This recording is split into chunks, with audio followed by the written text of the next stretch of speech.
Chapter 184. A chapter of more than 5,000 words. The murderous weapon didn't move. Saint didn't move either. The desolate atmosphere filled the world, and the atmosphere was so oppressive that it almost solidified. Li Tianlan's boiling blood gradually calmed down, and then became cold. It was piercingly cold. He was in a trance in the dark rain. Relying on his intuition, Li Tianlan could almost clearly feel the muzzle of the murderous weapon pointing at him from a distance.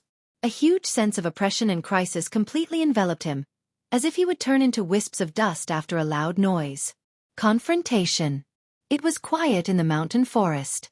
Li Tianlan's pupils had been extremely condensed, and the sharpness in his eyes had completely disappeared. His eyes were full of thick darkness and deathly stillness. The world was full of killing intent. The killing intent was invisible and intangible, but it tore his clothes silently. One after another, bloody wounds appeared all over his body. The wounds were very thin and shallow, but the blood kept flowing. Li Tianlan clenched the human emperor in his hand and suddenly took a step forward. Saint's expression hidden behind the cloak changed dramatically, and he straightened his body almost instantly. Li Tianlan's face was expressionless, and his pupils were dark and gloomy. The killing intent driven by the murderous weapon in the forest was turbulent fiercely as he moved forward. The pressure was like a mountain, and the naked and cruel evil spirit turned into real killing intent, wrapping Li Tianlan layer by layer. Li Tianlan continued to move forward. The second step. His entire body was already covered in blood, yet his body still stood ramrod straight as he passed through the layer upon layer of killing intent emitted by the murderous weapon. An extremely fierce battle will seem to have risen from the ground and shot straight into the curtain of rain above. In this life, I can't be defeated, and I can't retreat. If I fail, I will die. There is no way back. Saint's eyes were slightly relaxed. In his perception, in the mountain forest hundreds of meters ahead, the intense danger that even he could clearly feel seemed to be quietly retreating. It retreated but did not disperse. The mountain forest in front of him seemed to be full of fierce killing intent, which was integrated with heaven and earth, like the rising sun and the setting moon, irresistible. The killing intent in the air gradually receded. The danger gradually receded. Saint grabbed Li Tianlan's shoulder and retreated to the battlefield at the back with him. The battlefield was a mess. This chaotic battle that had only lasted for a few minutes was extremely tragic. Those who survived naturally did not have it easy. As for the dead, not to mention a complete corpse, not even the most fragmented parts were left. The knight and the duke were leaning against each other. Both of them looked abnormally dispirited. Both of them had pale faces and were covered in blood. Their auras were also declining. There was no doubt that the knight was wronged. Heavenly Calamity was known as the contemporary gun king, and the power of Grim Smile was amazing enough. But it was not so easy for him to kill a top thunder-shocking realm master like Knight. If Knight got close, Heavenly Calamity could not even hold on for half a minute under Knight's attack. Even if Knight could not break through the blockade of Heavenly Calamity's firepower, it was not easy for Grim Smile to hit Knight. But tonight, Knight stood straight and took the second shot of Grim Smile without dodging. Now he was only seriously injured, but he still had some strength left, which showed that the guardian of the supermaster of Samsara deserved his reputation.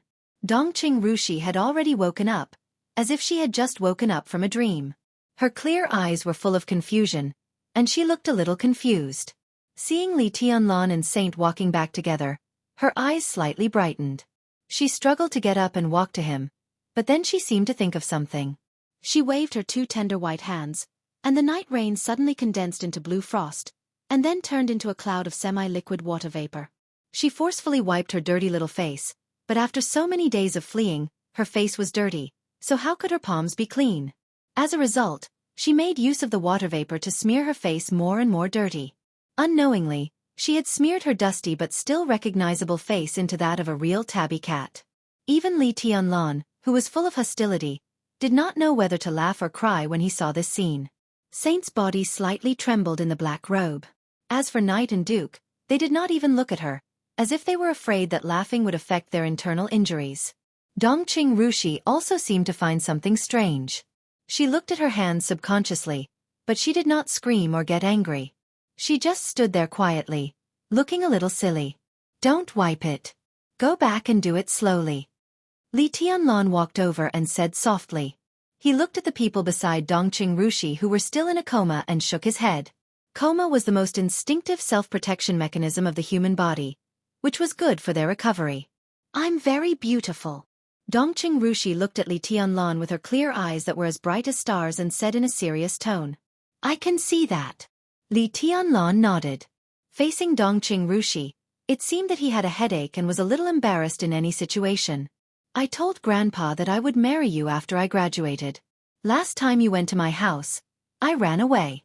Are you angry? Dongqing Rushi could look straight into Li Tianlan's eyes at first, but in the end, she subconsciously lowered her head. Suddenly, Li Tianlan's blood appeared in her sight. The gunshot wounds and knife wounds were exposed to the air through the torn clothes. Although Saint had helped to take out the bullets and put medicine on them, the 4 or 5 bullet holes still looked very shocking. Dongqing Rushi raised her head again and looked at Li Tianlan with burning eyes. Her voice was a little cold, but with a trace of natural and clear childish voice. It sounded very soft. Are these wounds for me? No. Li Tianlan's heart sank for no reason. Feeling the vague eyes of the 3 supermasters of samsara around him, he felt a pain in the ass. He directly pointed at Li Beitian and the others on the ground. These are all my brothers, so that's why. Under the bright eyes, Li Tianlan broke out in a cold sweat for no reason. It seemed that his injuries were relapsing, and it was difficult for him to speak. You're still angry. Dongqing Rushi looked at Li Tianlan quietly. Even her tone was quiet, and there was no trace of grievance in her voice. Li Tianlan wanted to deny it, but he felt that this feeling was really weird. He said helplessly, It doesn't matter at all. The most important thing is whether you like me or not, and whether you want to marry me, isn't it? I do. Dongqing Rushi's tone was soft, as if she was being hypnotized. Li Tianlan asked her if she wanted to marry him, but she said she did. What Li Tianlan wanted was an answer, but what Dongqing Rushi gave him was an inevitable result. Did it matter? It didn't seem to matter. Grandpa said that I can only marry you. It was still that kind of quiet tone. It was not a kind of despair, but a kind of calmness with a heart like a starry sky. She said softly, Grandpa said that I can only marry you. Li Tianlan couldn't understand how much pressure, seriousness, and desire were contained in this sentence.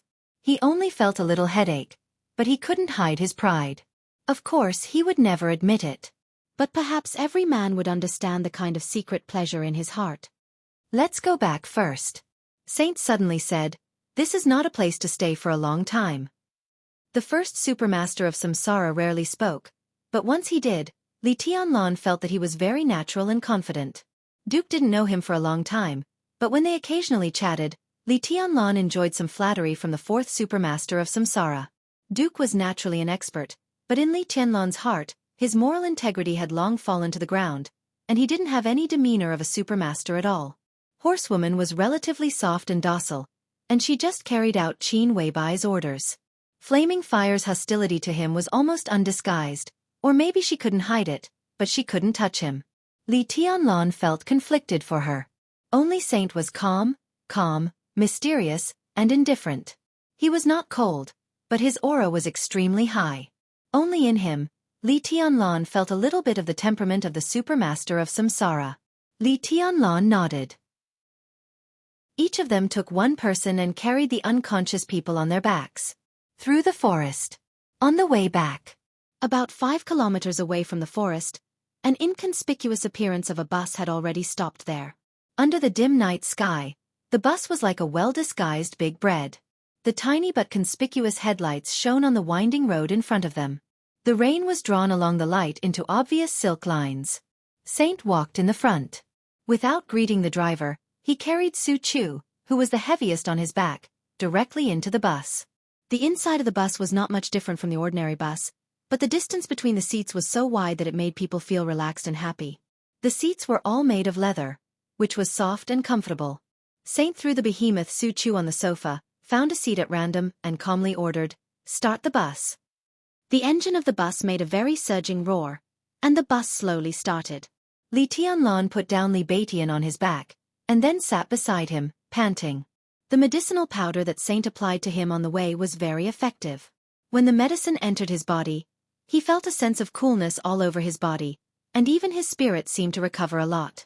But this kind of medicine took effect quickly, and the time it lasted was also very short. After carrying Li Beitian for several kilometers, Li Tianlan barely made it to the bus. He was dizzy, and his body seemed to be empty.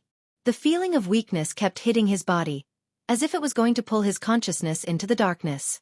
Li Tianlan gritted his teeth and suddenly asked, "Which murderous weapon is it?" "Murderous weapon." Before Saint opened his mouth, Duke beside him was suddenly shocked. He looked at Li Tianlan, and then at Duke, and his expression suddenly became serious. "You were chasing Heavenly Calamity, and you encountered a murderous weapon? Is it in Heavenly Calamity's hands?" "No."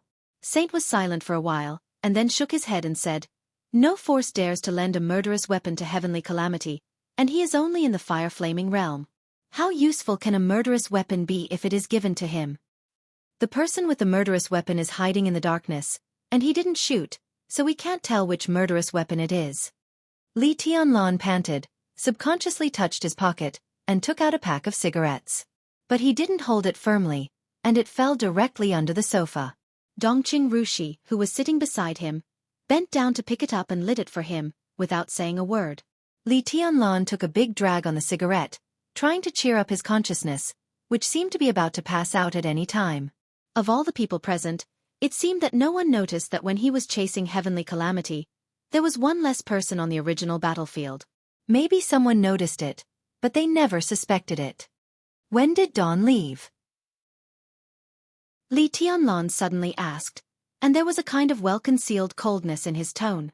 Saint was slightly stunned, glanced at Li Tianlan, and then narrowed his eyes, looking at Duke and Horsewoman. "Tianlan, you suspect it was Dawn?" "There's no reason," Paladin said subconsciously. "I just want to ask when he left," Li Tianlan said calmly. Dawn and Daybreak basically belonged to the same force, but he didn't know what this force was called, or what kind of cooperation this force had with Samsara. According to Duke, this matter seemed to involve the top secret of Samsara, and at present, only the master of Samsara Palace and Qin Weibai knew everything. Everything was unknown, so naturally, there was no way to infer. But any seemingly flawless kindness, on the contrary, was most likely to become the most fatal danger, and he still understood this truth. This was also an important reason why Li Tianlan had not even let down his vigilance against the Dongqing clan until now. What kind of cooperation did the force behind Dawn and Daybreak have with Samsara? In such a cooperation, would his death lead to some other results of this cooperation? Li Tianlan was not sure about this, but he could be sure that there was still such a possibility.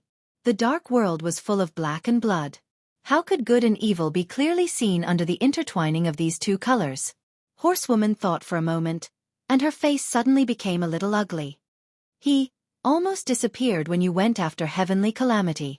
But there's still one thing that can't be explained," Saint suddenly said. "The mysterious force behind them should not have a murderous weapon." "Should?" Li Tianlan took a drag of the cigarette and asked. "Now 11 of the 12 murderous weapons in the Dark World have clear owners. They either belong to the superpowers in the Dark World or some world-class powers, and the missing one has not appeared for many years. The only thing we can be sure of is that the murderous weapon is not damaged, but it is missing. In terms of time, the missing time of the murderous weapon is even earlier than the time when the Li family's infinite sky was destroyed," Duke explained softly. "And the mysterious force we are cooperating with this time is just a dark force that has risen in recent years. Many of their foundations are not even perfect, so it has nothing to do with the missing murderous weapon. And the time doesn't match." Li Tianlan took a drag of the cigarette and tried to blink his eyes to prevent himself from passing out. He said calmly, "Is there no murderous weapon in East Island?" The three supermasters of Samsara looked at each other and seemed a little strange. "East Island? There used to be. In the organization of Night Spirit." Duke smiled and said in a playful tone. Li Tianlan suddenly understood. The murderous weapon Blue Sky Underworld. This was the murderous weapon that used to belong to Night Spirit, and it could also be said to belong to East Island. But with the destruction of Night Spirit, this killing weapon, which ranked very high among the 12 murderous weapons, was now in the hands of the master of Samsara Palace. East Island had no murderous weapon now. Even if East Island could borrow a murderous weapon, it would not give it to Dawn. And this murderous weapon tonight has nothing to do with East Island. Otherwise, The other side would not have retreated tonight, and it would have been better to shoot directly. Obviously, they don't want to attract East Island's attention. At least, they don't want East Island to know that there is a murderous weapon that can threaten the superiors of the invincible realm in their territory. Saint narrowed his eyes, and he looked more and more profound. The person behind this has a big plan. Li Tianlan's eyelids became heavier and heavier.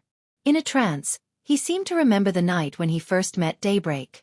That night, Daybreak once said that the barrel of Grimm's Smile, the famous gun in Heavenly Calamity's hand, was given to Heavenly Calamity many years ago.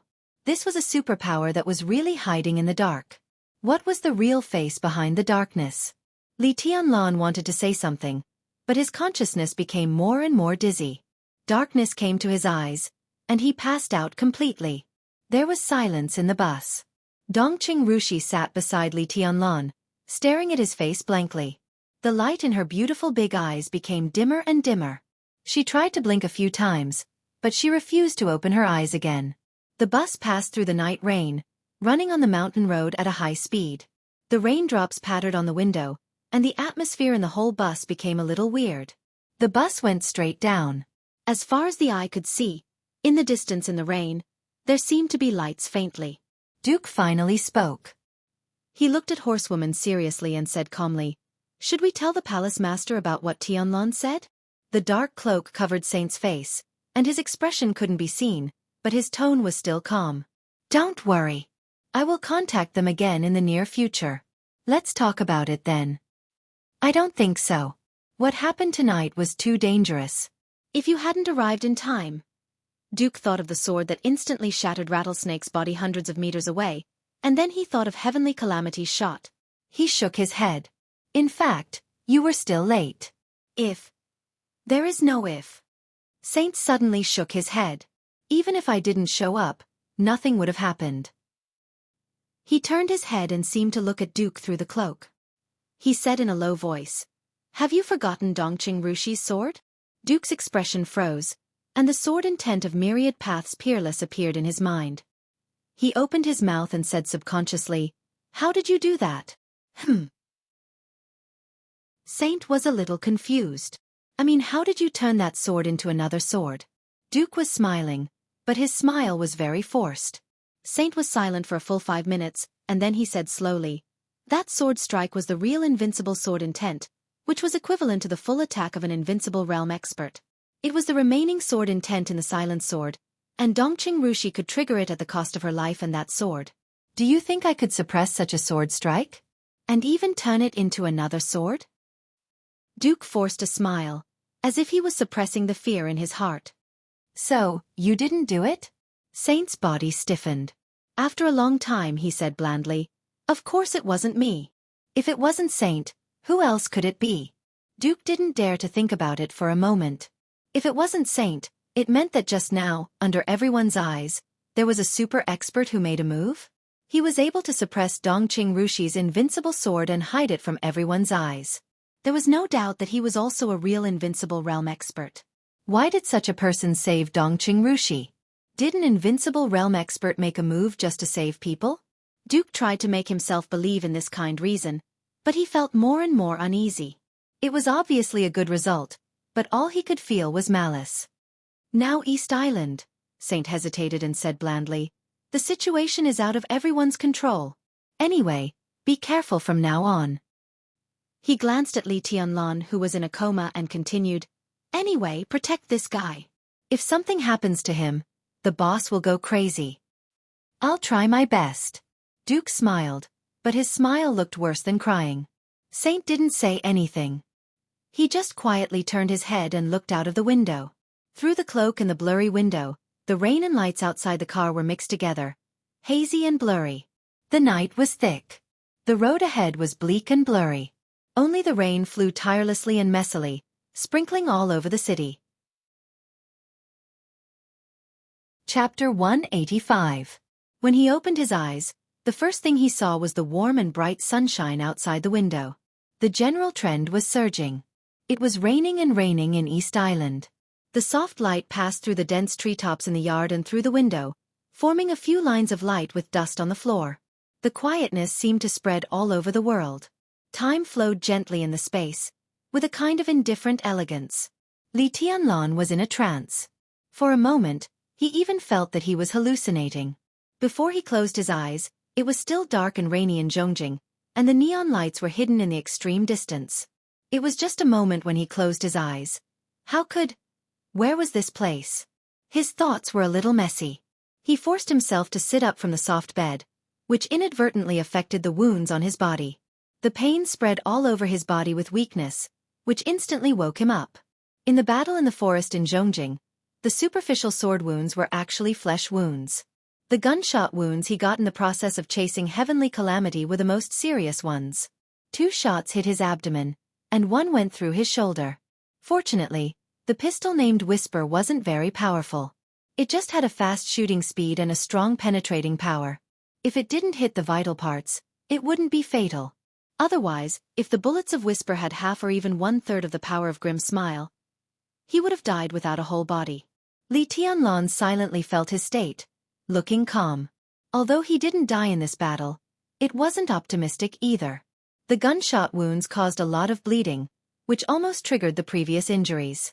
The worst thing was that there would be a series of fierce battles, and they would be decisive battles. What he needed most was combat effectiveness. In his current state, it wasn't impossible for him to maintain his combat effectiveness, but he didn't want to pay the price. His arm was still in a drip, and the wound was still painful, but it wasn't heart-wrenching.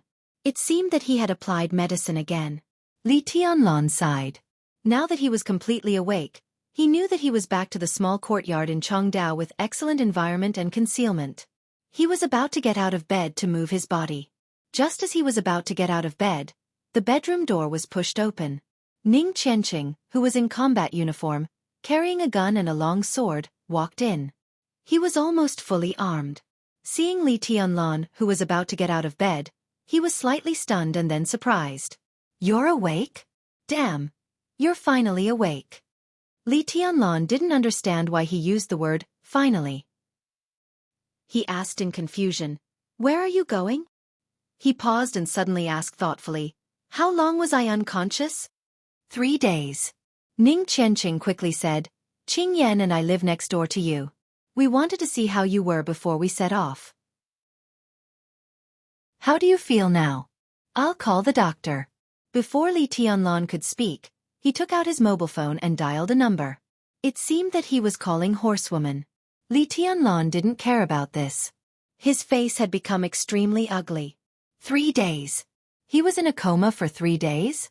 No wonder he felt unexpectedly good.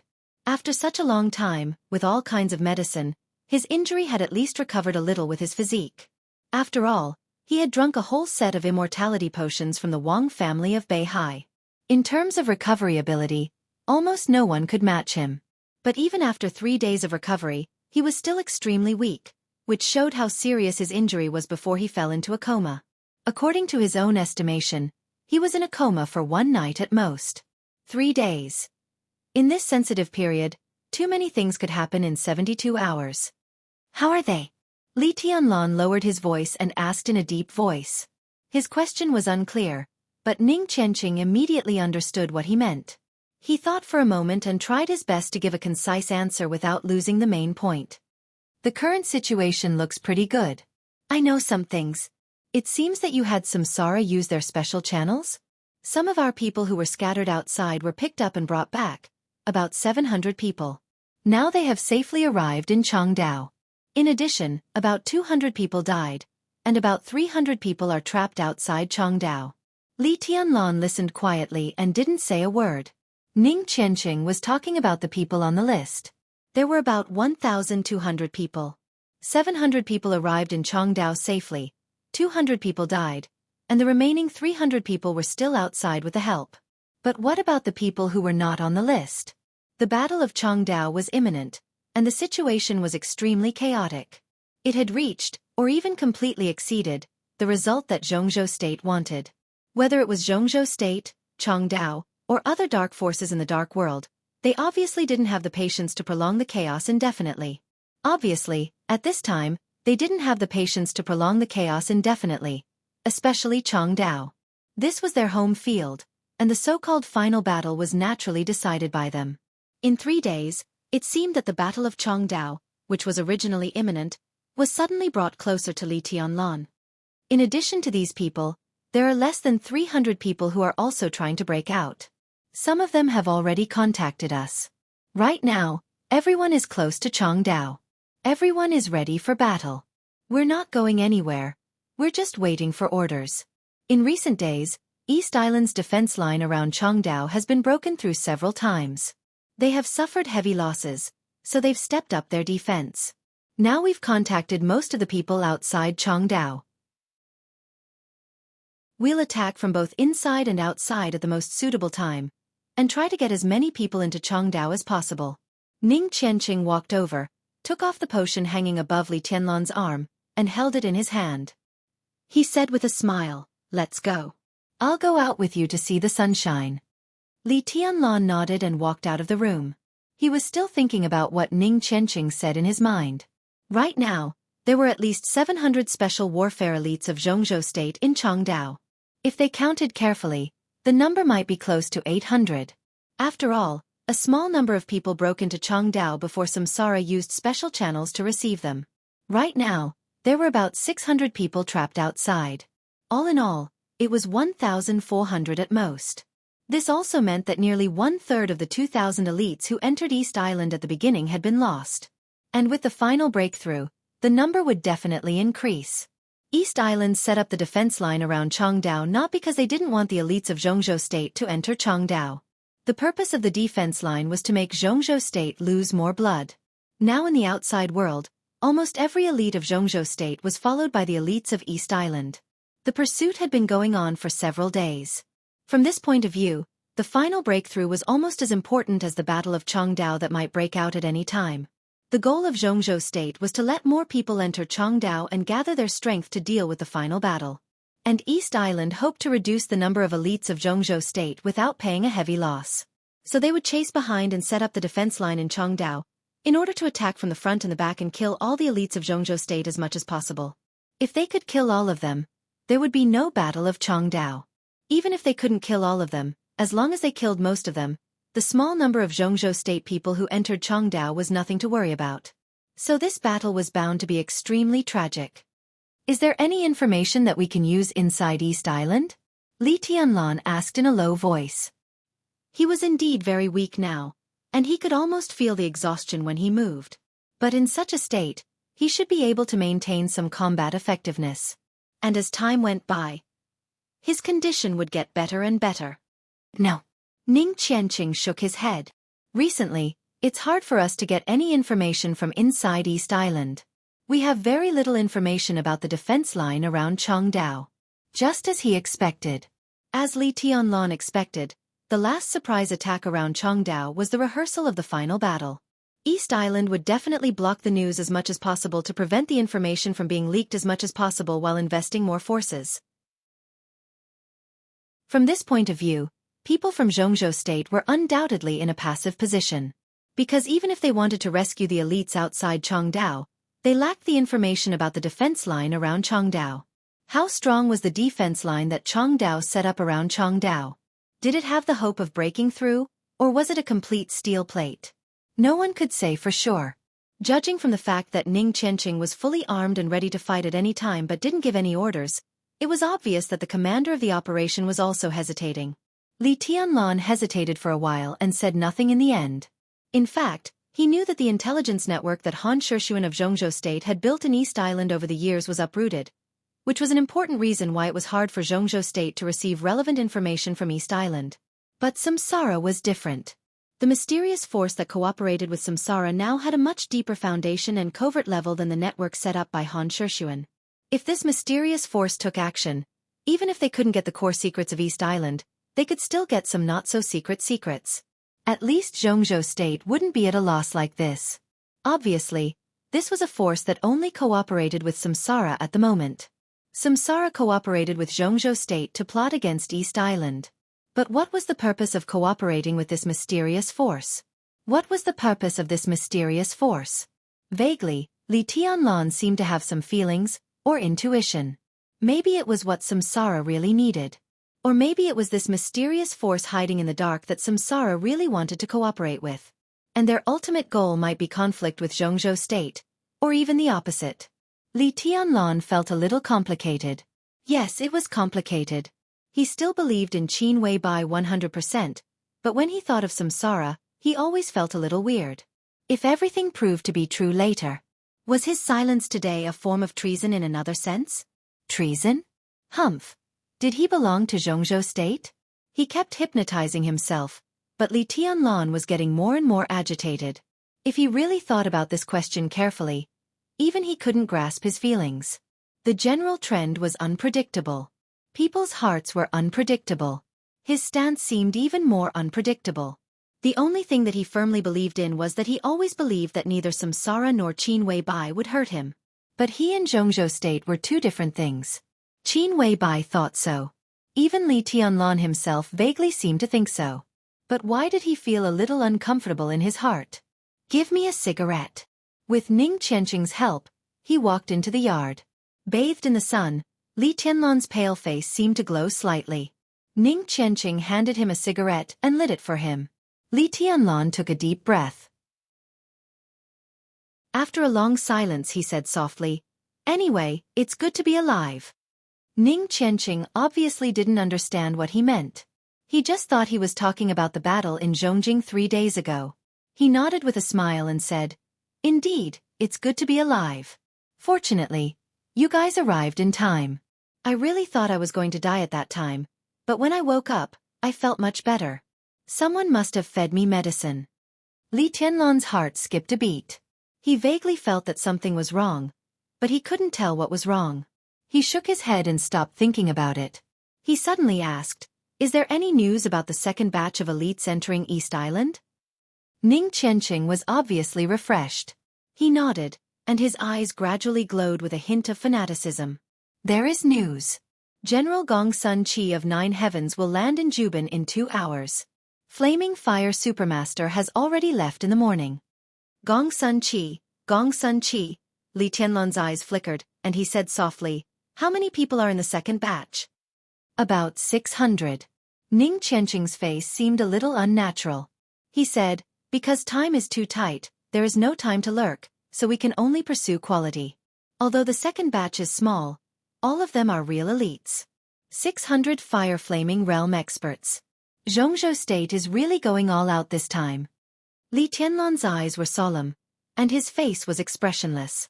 600 fire flaming realm experts.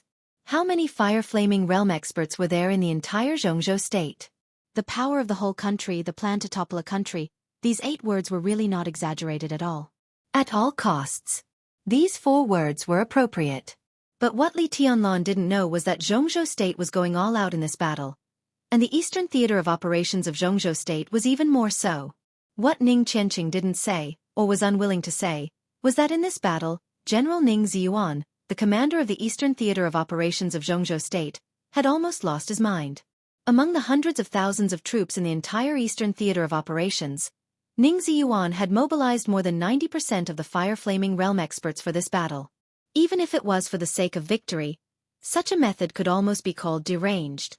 Ning Qianqing couldn't comment on his father's behavior, and he didn't care to. So he simply said nothing. "It's really..." Li Tianlan sighed while smoking. When he was about to speak, he saw the pale-faced horsewoman hurrying over. Horsewoman's aura was still a little weak, but she moved fast. After the battle in the forest, she looked at Li Tianlan with a little gentleness in her eyes, but what she said suddenly made Li Tianlan stand up. The final battle is about to begin. On the morning of June 27th. Even under the full suppression of the official of East Island, the news still swept through the entire dark world in a very short time like a hurricane. Samsara was looking forward to it, Jianghu state was looking forward to it, and countless people were looking forward to it. Although some things came late, they were never absent. Gong Sun Qi, General of 9 Heavens and Azure Dragon of Jianghu state hadn't arrived in Juban yet. Ning Qianqing and all the elites of Jianghu state hadn't made a move yet. Under such circumstances, all the defense lines and defense nodes around Changdao were attacked almost at the same time. Lightning and fire lit up in every direction around Changdao. All the experts of the dark world appeared in Changdao, either inside or outside Changdao. Before Jianghu state took any action, All the defense lines around Changdao collapsed almost in an instant and were scattered by the impact. In the chaos, the elites of the superpowers and the elites of Jianghu state directly broke through the blockade of East Island. They marched straight in. It was the beginning of the final battle of Changdao, the beginning of the struggle for the general trend.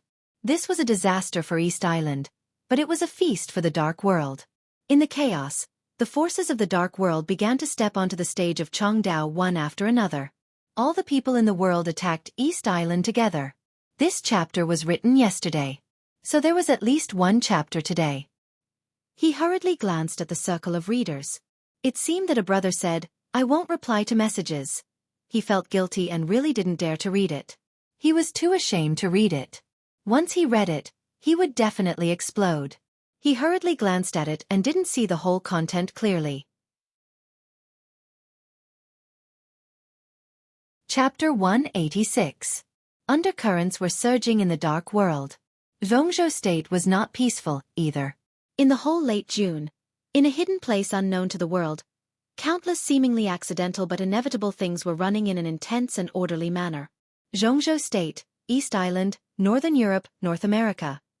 In the tense atmosphere of an impending storm, the whole Dark World seemed to have formed a big picture and a general trend. It was unpredictable and unsure.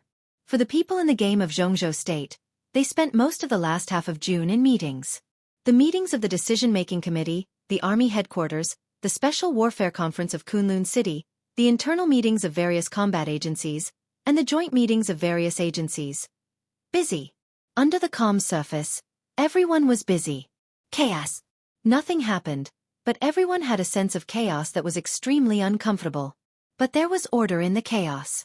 Almost every time after the end of a meeting, the whole plan of Jianghu state would take a step forward. Under the appearance of chaos, every step was very clear and stable. Although the general trend was chaotic, everyone in the game of Jianghu state was full of confidence. The special warfare forces of the whole Jianghu state seemed to be in a state of extreme madness. For the beautiful future, Jianghu state used all its resources and suppressed all the possibilities of failure to the minimum. Then it was devotion. Constant devotion. And in the process of the whole country plotting against East Island, General Ning Ziyuan, the commander of the Eastern Theater of Operations of Jianghu state, was undoubtedly the craziest one. His actions even surprised all the insiders in the country, and they were even dumbfounded.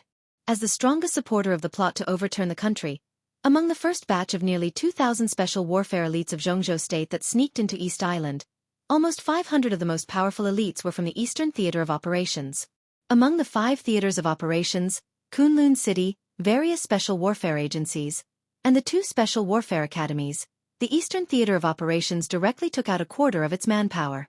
Just when everyone thought it was crazy enough, the list of the second batch of elites sneaking into East Island was sent to everyone in the game. Everyone's first thought when they saw the list was that Ning Ziyuan was crazy. Among the 600 Fire Flaming Realm experts, 118 were from the Eastern Theater of Operations. And there seemed to be less than 130 Fire Flaming Realm experts in the entire Eastern Theater of Operations. What did they want to do? Including the first batch of 500 elites who were sent away, at this moment, the elite combat power of the Eastern Theater of Operations could be said to be at a low point that had not been seen for decades. Among the 5 theaters of operations in Jianghu state, the Eastern Theater of Operations had always been recognized as a large theater of operations whose comprehensive strength was second only to the Central Theater of Operations. But with Ning Ziyuan's 2 decisions, the status of the Eastern Theater of Operations plummeted, and it almost fell to the bottom of the 5 theaters of operations.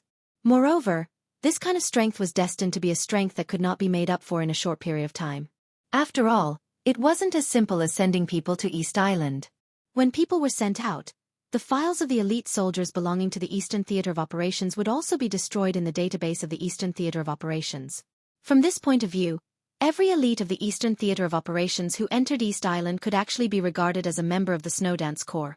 Even if the Southeast Group wanted to use this force to control part of the Snowdance Corps' right to speak, they didn't need to send people over when the war was about to break out. After all, the Snowdance Corps was mainly under the command of Kunlun City. When the war started, Kunlun City could make hundreds of elites belonging to the Eastern Theater of Operations suffer heavy losses with a little effort. The Southeast Group definitely understood this. But why did they do this time? If all this was just because Ning Ziyuan was selfless and devoted to his country, even a fool would not believe it.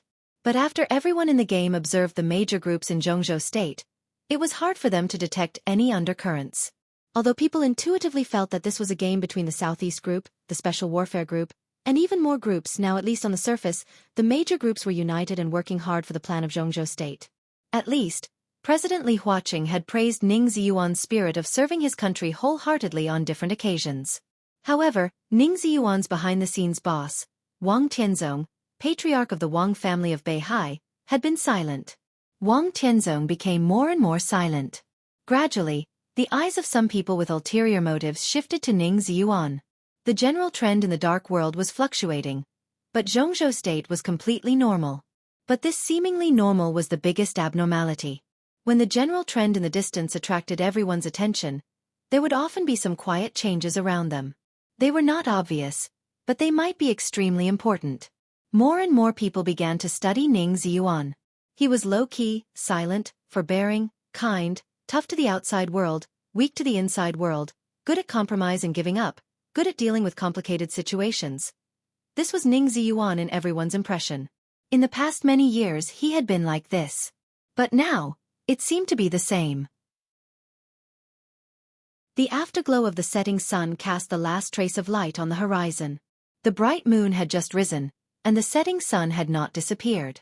Darkness and dim yellow diffused in the forward and backward movement. In the courtyard of the Eastern Theater of Operations in the ancient capital of Jinling, Ning Ziyuan, dressed in a neat military uniform, walked quietly to his number 3 building.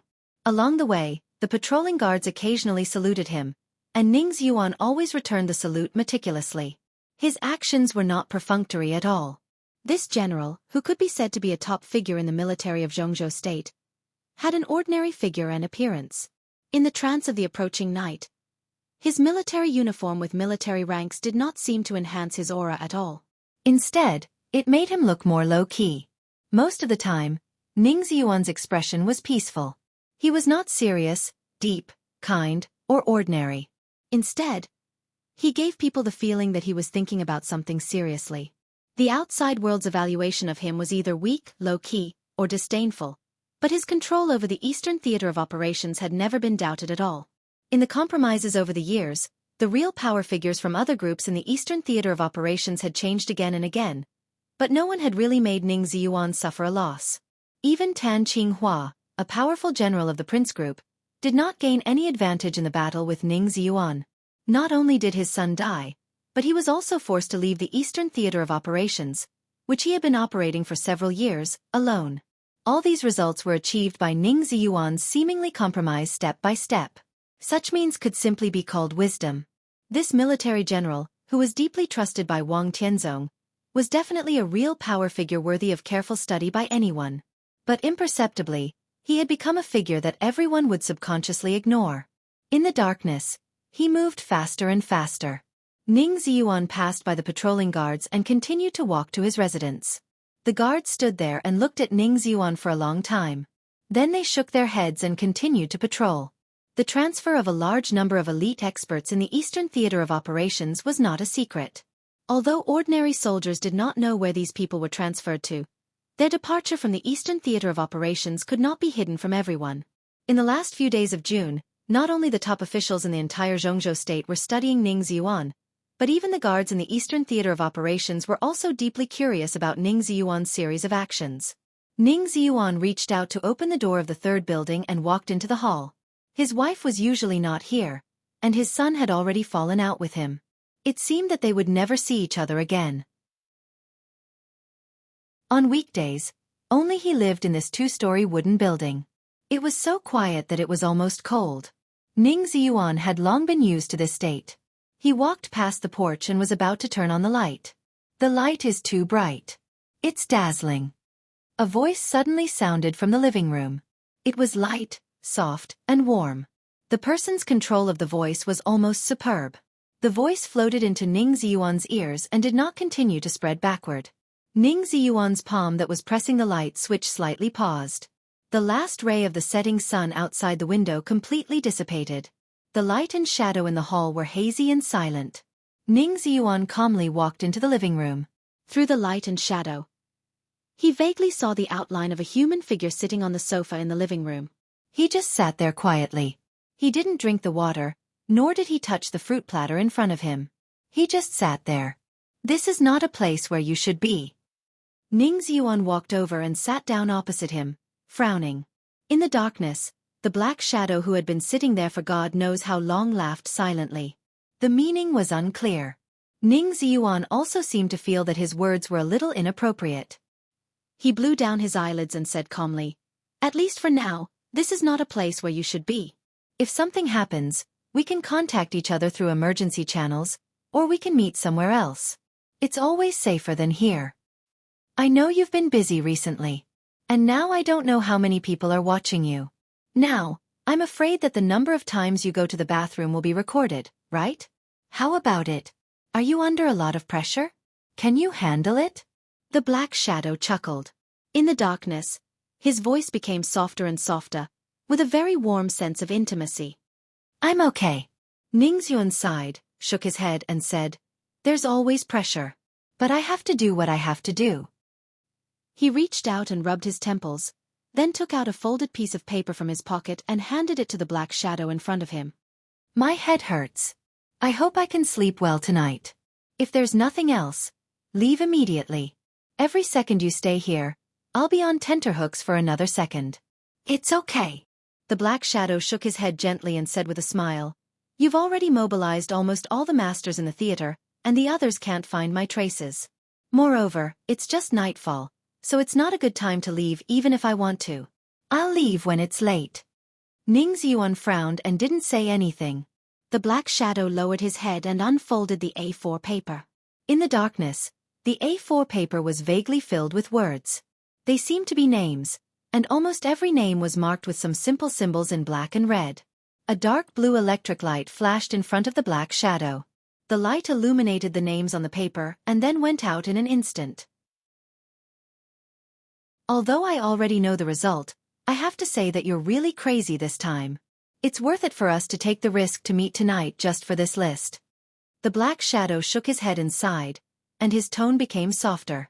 Ning Ziyuan snorted and said nothing. "How did you convince Tianzong?" The black shadow suddenly asked, with pure curiosity and no malice in his tone. Ning Ziyuan shook his head. "He hasn't been right recently. I guess he's worried about Xianxia.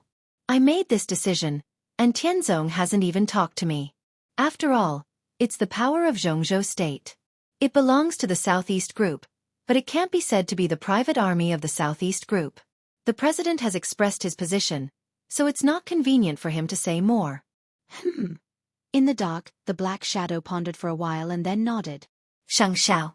Firmament and Black Pupil have been in East Island for almost a week. In addition, Kunlun City can't sit still anymore. Ice Crystal and Ice Frost seem to have left Jianghu state. Hey, they all want to find their heirs. If they knew this, they wouldn't have done it." Ning Ziyuan was silent. "This list?" The black shadow hesitated slightly. "Is this your decision? After I leave today, it'll be too late for you to regret it."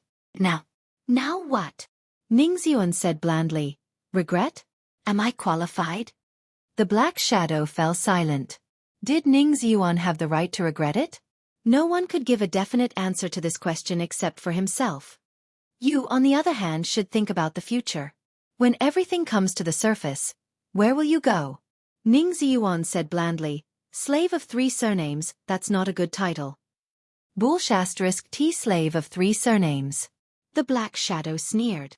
"I only have one standpoint. Has it changed after so many years?" In the dark, the two of them were silent. "Anyway, we've paid so much. One day, we'll get what we want." After a long time, the black shadow spoke softly, and his tone was a little erratic. "I believe you." Ning Ziyuan nodded, but his tone was a little cold. "But compared with what we pay and what we want, is it really worth it? Especially for you?" "Worth it." "Not worth it."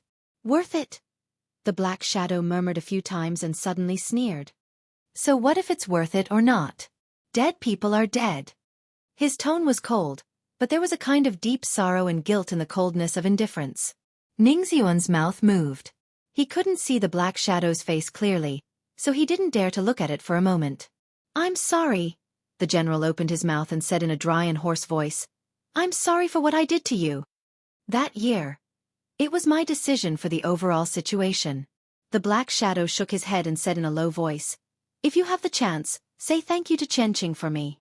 Ningxian shook his head with a bitter smile and said nothing more. "I'll take the list with me." The Black Shadow stood up and waved the list in his hand. "Someone wants me to say thank you to you." "Who?" Ningxian's eyes suddenly froze. "Anyone. This thank you, everyone should say it to you. You have no qualms about it." In the indifferent words, there seemed to be light faintly shining into the hall outside the window. The darkness in the living room receded, and the Black Shadow holding the list had completely disappeared. Ningxian sat where he was, and the general rank shone with a majestic golden light in the night. He sighed deeply, tired and powerless, like a statue full of cracks. At the same time, Yuzhou, Dio Yutai State Guest House. A specially modified Mercedes-Benz slowly drove into the antique gate of the guest house under the escort of several other cars, and finally stopped in front of building number 12. The well-trained driver got out of the car immediately. After instinctively looking around, he bent over and opened the door of the back seat. A tall and thin middle-aged man got out of the car and buttoned his black suit casually. The middle-aged man looked about 40 years old. His face was thin and handsome, and his expression was indifferent. His lips were slightly pursed, and he looked extremely determined. The most attractive thing was his eyes. In the night, he raised his head and looked at the light in front of building number 12. His eyes were like the abyss, wise and deep, calm and unfathomable. A quiet and well-behaved girl followed the middle-aged man out of the car. Blinking her big eyes, she looked at the guest house in front of her curiously and asked, "Dad, why did you bring me here?" The sound of high-heeled shoes hitting the ground rang in the building. A woman who looked extremely elegant and gentle appeared in front of building number 12. Wearing a pair of gold-rimmed glasses, the woman was pretty and charming. She had completely shed all her immaturity, and she looked mature and intellectual. Every move of hers carried the charm and confidence of a mature woman. "Aunt Ning? Why are you here?" The quiet girl next to the middle-aged man opened her eyes wide. The woman, who no longer looked immature but could hardly be associated with the word aunt, was also stunned.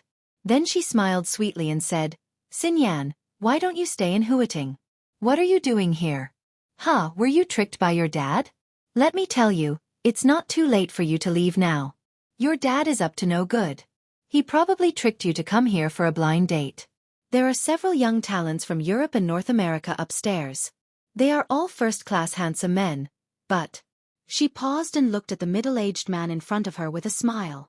"Old Han, you've miscalculated this time. Those people upstairs are now surrounding the real goddess.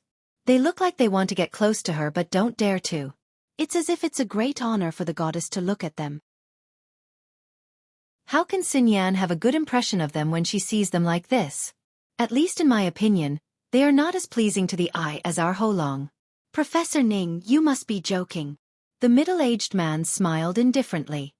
"Although I, Han Donglu, am not a big shot, my daughter is not reduced to the point of having a blind date. Today, I just brought Xinyan here to have fun." Ning Xini was the vice president of Huiting University, the dean of the business school, a famous economics professor in Jianghu State, the daughter-in-law of the Zhang family, and Ning Qianqing's aunt. The middle-aged man was Han Donglu, the patriarch of the Han family in Huiting. He was the founder of the largest fund in Asia, the Flourishing Age Fund, and a notorious super-financial tycoon in the international financial market. Although the Han family was a neutral wealthy family, they had always been familiar with the Zhang family and had a good personal relationship. If it weren't for the fact that the heirs of the two families, Han Xinyan and Zhang Holong, didn't like each other, the two families might really take this opportunity to unite by marriage. "Aunt Ning, what are you talking about? What goddess? A blind date?" Han Xinyan was at a loss. Ning Xini chuckled and said mysteriously, "You will know when you go up and have a look." "Is everyone here?"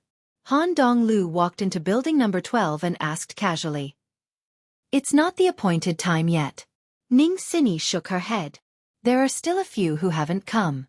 The Prime Minister is on his way, and the representative of the Wang family of Beihai is with him." Han Donglu nodded.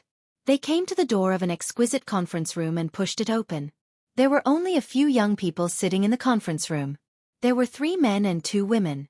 Although the conference room wasn't big, there were only 3 people, so it still seemed extremely lonely. The 3 young men in their 30s were all Westerners. They had white skin, blonde or brown hair, were tall, had sword-like eyebrows and starry eyes, and were in high spirits.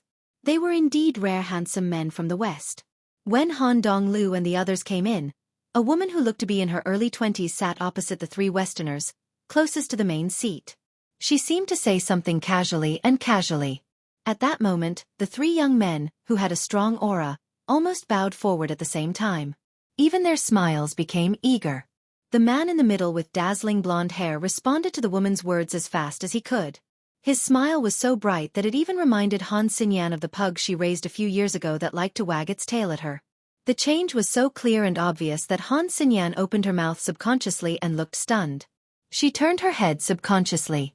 In her sight, the seat closest to the main seat was a young woman who she couldn't describe at all. This family name was more than just a Grand Duke of the United Kingdom of Great Britain. Not to mention the upper class, even a considerable number of ordinary people knew the status of this family name in the world financial market. Giants. These were the real giants. Why did they meet with her father tonight? Han Donglu shook hands with the 3 of them. His expression was calm and his tone was extremely polite. This is... Ning Xini hesitated slightly and said with a smile. Everyone is in Huating. I don't know if you 2 have met each other. Mr. Han, this is Qin Weibai, Boss Qin. She paused. She really felt that Qin Weibai's bodyguard, who was like a transparent person, was not someone to be ignored. But she did not know how to introduce him, so she could only vaguely introduce him. This is Shadowless. Qin Weibai stood up, and a faint smile bloomed on her cold face. Hello, Boss Han. Hello, Boss Qin. Han Donglu also gave a simple response. Qin Weibai didn't reach out her hand. Neither did Han Donglu. Chapter 187. Escape. All the way to the north. He didn't know where he was. He had been chased for many days, and he spent most of his time struggling and running. It didn't matter where he was now, because Gu Hanshan only knew that he was still in East Island. About a week ago, he passed by the city where he needed emergency supplies. Now he was probably fleeing to the northeast. Other than that, he knew nothing, and he didn't care to find out anything. Zhongjing, Icehouse, Juban, Nara, Ninghu. In the never-ending chase, Gu Hanshan only remembered that he escaped from one city after another, from the urban area to the wilderness, and then back to the urban area. He rested for supplies for a short time, fought desperately, and fled in a panic. To the north. He could only go north. The days of fleeing had made him lose contact with everyone in Jianghu state. The dark side of East Island was about to rise, but it was still calm on the surface. Gu Hanshan couldn't collect any information, so he didn't know the plan of Jianghu state. He even lost the hunting list at the beginning. He had completely let go of the so-called task and honor. Surviving was the most basic goal. No matter what, he had to survive. The light gradually dimmed. There was no twilight on the horizon. The torrential rain that started from Dongdu had completely covered the whole territory of East Island for days. There had been small-scale tsunamis in several port cities. The sky had been gloomy all the time, from morning to night, and from gloomy to gloomier. In his sight, the undulating barren mountains continued to spread at the end of his sight, and he couldn't see the end. The sky was getting dark, and the whole mountain range seemed to be faintly showing a hint of gloom and horror. The torrential rain fell from the sky, accompanied by the strong wind. Endless weeds rose and fell, and the midsummer air became cold in the rain. There was no light around. Night was coming. Darkness was coming. Desolate, cold, gloomy, and dark. Under the storm, the whole world seemed to have come to an end. Everything in sight seemed to be emitting a kind of doomsday brilliance. Gu Hanshan also seemed to be a little powerless. In the weeds that were half a man's height, he lowered his body, took out a compressed biscuit, tore it open, and stuffed it into his mouth. He swallowed it along with the rain on the horizon. The chase had been going on for nearly half a month. He had been injured several times and fought several times. His supplies had long been used up. Some medicine that could temporarily increase his combat power, medicine that could heal his injuries, and medicine that could replenish his physical strength had been used up about a week ago. Even the compressed biscuits he had now were looted from a supermarket when he risked his life to rush into Xianxia a few days ago. The tragic thing was that the supplies that were looted from the supermarket were now all used up. It was not that Gu Hanshan had not thought of rushing into the city to do something big, but after thinking about it, Gu Hanshan gave up his plan. What could he do if he rushed into the city? At most, he would only be able to control some unimportant hostages, but he would have to risk being discovered by countless people. Jianghu State was plotting against East Island. Now every city in East Island was closely monitored by the top. Gu Hanshan could even be 100% sure that once he went to the city, his whereabouts would be exposed within half an hour. At that time, even if he controlled more hostages, so what? In the Battle of the Dark World, hostages were never the most important. Only some barren mountains with complicated terrain were the best route for him to escape. But he was not desperate in a desperate situation. In the dark storm, Gu Hanshan's figure was hidden in the grass, and he swallowed the last bit of food in his mouth expressionlessly. The deep exhaustion and weakness almost seeped out from his bone marrow. Gu Hanshan felt that he would fall down at any time. The darkness filled the sky. Between reality and illusion, he also felt that his eyes went black for a while. He shook his head hard, sat up in the grass, and began to meditate. Meditation was the fastest way to recover spirit. Gu Hanshan had the Heavenly King heart. When he entered the meditative state from the silent state, his speed was completely incredible. Because of this, he had enough willpower to drag his tired body to run for so long, and he even had a slight breakthrough in martial arts. But as time went by, Gu Hanshan had more and more clearly understood that it seemed that this kind of persistence was coming to an end. The hunt from the superior of the half-step invincible realm was getting fiercer and faster. No matter how fast he ran and how sensitive he was to danger, this was East Island after all, and the opponent could use countless resources to lock his position immediately. 3 days. 3 days at most, and then he might really be at the end of his road. He meditated for less than 10 minutes. Gu Hanshan had opened his eyes quickly. He sat up in the grass, lowered his body, and started to move forward toward the endless mountain range ahead. 10 minutes of rest was luxurious enough, and it was also risky enough. 3 hours ago, he escaped from Tengu, the superior of the half-step invincible realm, who was chasing him. 20 minutes ago, he got rid of him. During this time, it was enough for the opponent to lock his position again. But Gu Hanshan had to stop. He really couldn't hold on any longer. The footsteps in the grass were getting faster and faster. Suppressing the feeling of blackness and dizziness, Gu Hanshan clenched his fists and went all the way north. He couldn't determine his specific location now, but he could roughly understand that after crossing the endless mountain range in front of him and continuing to go forward for dozens of kilometers, he should be able to reach Toyama or New Island. As long as he was careful enough, he could take a boat from any port in these two places and continue to go north to the south of Beihai Province in Jianghu State. Although the Wang family of Beihai and Kunlun City weren't on good terms, with the former's magnanimity, he wouldn't run into trouble if he fled there. As long as he went ashore in Beihai Province, he would be safe. But this time, the task and the competition with Wang Xianxia, Gu Hanshan didn't bother to think about it. Speed up. Climb the mountain. Gu Hanshan clenched his teeth and moved faster and faster. In the heavy rain, thunder rolled across the sky, and the mountains seemed to be trembling in the thunder. Pale lightning flashed across the dark sky. The crisis was like an exploding tide, shrouding Gu Hanshan in an instant. There was no time to think. The blazing, solid bright fire instantly covered Gu Hanshan's whole body. The flames surged wildly. The moment the fire lit up, his body rushed forward. At the same time, a large piece of blue lightning fell directly from the top of Gu Hanshan's head. The large piece of fire was smashed by the lightning, splashing sparks and falling on the grasslands soaked by the wind and rain.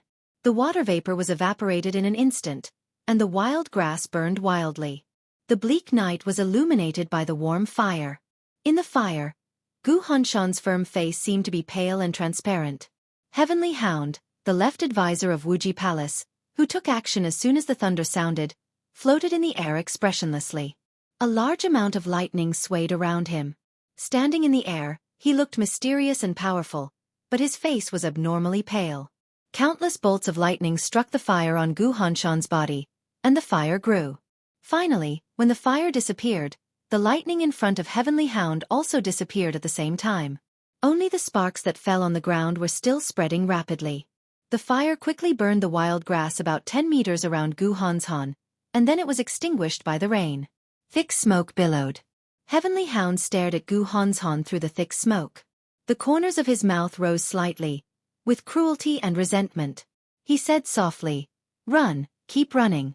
Do you think you can still run away?" Gu Hanshan looked at Heavenly Hound in front of him quietly and said flatly, "Do you think you can catch up with me?" The corners of Heavenly Hound's mouth twitched fiercely, and the fire of anger in his eyes suddenly burned. "I can't catch up with you. If I wanted to kill you, you could have died at least 10 times in so many days. The young heavenly son of Jianghu state? Oh bullshit." Gu Hanshan was expressionless and did not speak. He knew that Heavenly Hound was telling the truth. So what if he was a young heavenly son? The realm gap between them was so huge that it couldn't be made up. If Heavenly Hound didn't want to catch him alive, Gu Hanshan would have died long ago in the continuous pursuit. In the isolation of the fire and the thick smoke, Gu Hanshan seemed to squint slightly, and a strange light flashed in his eyes. He didn't bother to think why Heavenly Hound wanted to catch him alive. There were only a few reasons. He wouldn't be so arrogant to think that he was the best in the world, but he had never belittled himself. His talent and his identity were enough to make him one of the most important people among all the people from Jianghu State who sneaked into East Island this time. This kind of importance was undoubtedly a bargaining chip in the eyes of the people from East Island. Once he fell into the hands of the people from East Island, he would become a very important bargaining chip in the hands of East Island. At that time, East Island would have enough confidence to use him as a bargaining chip to negotiate with Jianghu State or trade with Kunlun City. Gu Hanshan took a deep breath. He suddenly felt grateful for his identity, and it was precisely because of this identity that he could seize the opportunity. Yes, it was an opportunity. The continuous struggle between life and death for many days squeezed out a lot of his potential. Gu Hanshan, who was already at the peak of the fire-flaming realm, finally made further progress. Although he didn't completely enter the thunder-shocking realm, he had half of his foot in that realm. The gap between the half-step thunder-shocking realm and the half-step invincible realm was still huge. But Gu Hanshan had the core of Kunlun City's 10 skills of true martial arts, especially the 9th secluded impasse. That move could be regarded as the pseudo-domain in the invincible realm. Gu Hanshan was barely able to use it when he was at the peak of the fire-flaming realm. After he reached the half-step thunder-shocking realm, he had a deeper understanding of this move. In fact, after such a long pursuit, almost all the injuries on Heavenly Hound were caused by Gu Hanshan in the pseudo-domain of the 9th secluded impasse. Superiors of the half-step invincible realm could also vaguely form pseudo-domains. But in terms of domains, the inheritance of 10 skills of true martial arts was far better than that of Heavenly Hound. Heavenly Hound's pseudo-domain only existed a little longer than that of the 9th secluded impasse. But at the moment when the pseudo-domains of the two sides collided, Gu Hanshan would rush up and fight with Heavenly Hound several times without hesitation. That was a way of fighting in which both sides would suffer or even perish together. Heavenly Hound didn't want to die, so he could only get injured in defense. In half a month, Heavenly Hound was consuming Gu Hanshan's physical strength and willpower, and Gu Hanshan was also consuming Heavenly Hound's state. There was another move, the 9th secluded impasse. Gu Hanshan narrowed his eyes slightly, and there seemed to be some hesitation in his eyes. Based on the current state of both sides, once the 9th secluded impasse appeared, Gu Hanshan had at least a 40% chance to kill Heavenly Hound, and a 20% chance to retreat with serious injuries. In this way, Gu Hanshan himself didn't know how much chance he had to kill Heavenly Hound and retreat with serious injuries. It must not be high. But this kind of low chance was quite worth a try in the current desperate situation. A bit of fire gradually bloomed between Gu Hanshan's hands. In the barren mountain where the fire had been extinguished by the rain, the extremely horrifying high temperature instantly rose. The heavy rain was still falling, but it had been completely evaporated before it reached Gu Hanshan's head. That bit of fire spread slowly and elegantly, enveloping Gu Hanshan's palm, and then covering his right arm. Gu Hanshan still looked at Heavenly Hound calmly. Faint but extremely strong killing intent had risen and diffused with the raging fire, spreading between heaven and earth. Heavenly Hound's eyes suddenly shrank. He narrowed his eyes and sneered. What? Are you going to fight with your life? Do you think you deserve it? Gu Hanzhan didn't say a word. His body suddenly took a step forward. In an instant, Heavenly Hound thought of the 9th secluded impasse that he had encountered several times in the past half a month, the 10 skills of true martial arts of Kunlun City, and Gu Hanshan's constantly increasing strength. Almost instinctively, Heavenly Hound sensed the danger and suddenly took a step back. You don't dare to fight? Gu Hanshan slightly raised his eyebrows, and there seemed to be a trace of mockery in his calm tone. Heavenly Hound's face suddenly turned red, and he flew into a rage. But before he could speak, another voice had suddenly sounded in the void. He doesn't dare, but we do. In the sky dozens of meters away, the deep blue lightning suddenly flashed, subtle and dim. Gu Hanshan's hair suddenly stood on end. Although the lightning was dozens of meters away, the unprecedented danger seemed to have appeared around him. Retreat! The raging fire suddenly rose to the sky, and the airflow suddenly twisted. The weeds on the ground and the ashes after burning all flew up in an instant. In front of Gu Hanshan, a large area of space seemed to be compressed violently, and the air was forcibly squeezed out and turned into airwaves. His body retreated to a safe distance of 20 meters away with the impact of the airwaves in the blink of an eye, and the sound of violent compression kept coming from that twisted space. 9th secluded impasse. That pseudo-domain covered the space with a radius of more than 10 meters. A large piece of deep blue light rushed into the pseudo-domain at a fast speed. The lightning suddenly became stagnant. A man in a standard ninja costume floated in the air when the lightning dissipated. His hands holding the dagger struggled subconsciously, and his eyes were shocked. The opportunity was lost. Gu Hanshan had no time to be upset or rejoice. He turned around and left without hesitation. His body turned in the dark. A pair of playful and charming eyes appeared directly in front of Gu Hanshan. The two of them were so close that the moment he turned around, Gu Hanshan almost kissed her directly. He forcibly stopped himself, and his face suddenly changed dramatically. He didn't know when a woman in black suddenly appeared behind him. Gu Hanshan didn't know how long she had been standing behind him. If he hadn't turned around, he would even think that there was nothing behind him. This was a woman who looked to be in her 30s. She had a very stylish short hair.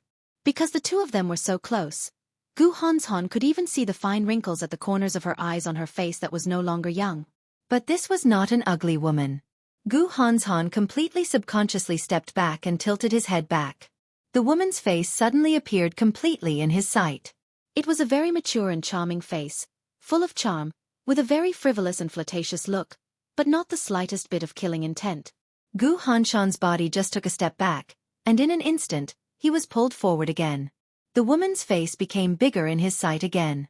A pair of soft arms hooked around his neck, and a mouth with a little fragrance directly pressed on his lips. It was a brief touch. Before Gu Hanshan could react, the woman who kissed him giggled and said softly in a sweet voice that sounded like a girl's panting, 9th secluded impasse? Good unique skill, but it's a pity that you are too young. The sharp pain instantly spread all over his body. There was lightning flashing in front of Gu Hanshan. Vaguely, he only saw a pair of tender white palms surrounded by lightning covering his chest slowly and gently. Bang! In the dull sound, Gu Hanshan spat out a mouthful of blood. His body flew more than 10 meters into the sky, and finally fell heavily at the feet of the black-clothed ninja in the 9th secluded impasse. Gu Hanshan gritted his teeth and struggled to stand up, but his body was getting weaker and weaker. Heavenly Hound, who was also a little sluggish because of the series of changes, finally reacted. With a trace of fear and unconcealable anger in his tone, he said coldly, "Demon Black Crow, what do you mean?" The black-clothed ninja code-named Black Crow said nothing. Then he put away the two daggers in his hands and looked at Gu Hanshan, who was struggling at his feet, thoughtfully. However, the charming and frivolous woman chuckled and said softly, "Heavenly Hound, you are too incompetent. Your ability to handle matters has disappointed everyone. So, Liuhua Palace will take over the task of hunting Gu Hanshan." Demon, the deputy palace master of Liuhua Palace in East Island, was one of the top ninjas in the whole dark world, and a superior a half-step to invincible realm. And Black Crow, who acted with her, was the top superior ninja of Liuhua Palace. His strength was close to the peak of the thunder-shocking realm, so he could not be ignored either. Incompetent. If it weren't for you guys, I would have caught him in one day at most. You guys are. Heavenly Hound was completely furious. Gu Hanzhan was also a very important figure in Zhongzhou State. He was known as the Young Heavenly Sun. Catching him was definitely a great achievement. At the same time, he was also an extremely difficult young opponent. Heavenly Hound had chased him for so long. Seeing that Gu Hanzhan couldn't hold on any longer, Liuhua Palace suddenly jumped out to take his credit and said that he was incompetent? Heavenly Hound almost fell from the air. His body trembled violently, and he stared at Demon, who was smiling charmingly, and gnashed his teeth. However, before he could finish speaking, Chi Mei had already interrupted him coldly. One day? Does Wuji Palace have no concept of time? Heavenly Hound, how chaotic is East Island now? One day? Humph, maybe in half a day, the special warfare system of East Island will be dismantled by those superiors from all over the world. His Highness Miyamoto, even the imperial family and the office of the Prime Minister can't tolerate your incompetence anymore. Otherwise, Black Crow and I wouldn't have taken action. Do you think we are willing to take your credit? His Highness Miyamoto. The imperial family. The office of the Prime Minister. Heavenly Hound's face changed from red to white, and he was so embarrassed that he wanted to hide himself. No matter what, I chased him here. Even without you guys, he can't run away. Demon, give me Gu Hanzhan and let me take him back to Wuji Palace. Then, I'll forget what happened tonight.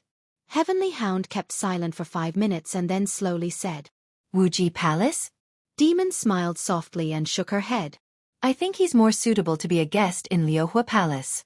Heavenly Hound raised his eyebrows. Before he could say anything, another abrupt voice rang out. We think he's more suitable to go to Changdao. It was perfect Chinese. Demon's smile froze, and her face suddenly changed. She screamed, Black Crow. Her words were hurried and high-pitched, but it was too late. A bone-chilling sword intent suddenly spread all over the barren mountain. The sword intent was surging and condensing. The sword momentum was silent. The wild wind in the air suddenly blew violently and turned into a storm. All the weeds around were swept up into the sky, flying messily. The turbulent airflow surged wildly. Demon closed her eyes subconsciously. Everything happened in the blink of an eye. 4 ice walls suddenly rose up around Gu Hanzhan. Along with the appearance of the ice walls, there were 2 rays of sword light that were as cold as glaciers. 2 beams of sword light silently flashed out from the swaying weeds. Everyone's eyes flashed faintly, and the 2 beams of sword light directly merged into one. Demon had just screamed when the 2 rays of sword light rushed to the front of Black Crow. Bright and sharp lightning burst out in front of the sword light, accompanied by blood and broken ice all over the sky. The ice walls around Gu Hanzhan were instantly broken, and so was Black Crow's body. The sword light was like lightning, drawing a 100-meter-long icy straight line in the barren mountain. 2 figures hid under a ray of sword light, grabbed Gu Hanzhan, and kept moving forward in the flashing lightning and sword light. In the blink of an eye, they flew nearly 100 meters away. Both Demon and Heavenly Hound seemed to be confused for a moment. Clap! The broken ice all over the sky fell to the ground with blood and flesh. Demon's body suddenly shook, and she suddenly reacted. She screamed, Who the hell is it? Heavenly Hound's face was solemn and gloomy. People from Kunlun City. Ice Soul. Ice Frost. He took a deep breath, gave Demon a hard look and turned to leave. Where are you going? Chi Mei let out a shrill scream. Back to Wuji Palace. Heavenly Hound said coldly, If you are not afraid of death, go after him. Demon gritted her teeth and looked at Heavenly Hound's back, motionless. Ice Soul. Ice Frost. These 2 code names might be a little strange in the dark world, but if they were combined, they would be really well known. Kunlun City. Ice Soul and Ice Frost Sword. They might be the most famous pair of twin brothers in the dark world. Both of them were only superiors at the peak of the thunder-shocking realm. But they had the sharpness that made most superiors of the half-step invincible realm retreat. Demon's eyes flickered for a while, but she didn't go after them. After all, like Heavenly Hound, she didn't want to die.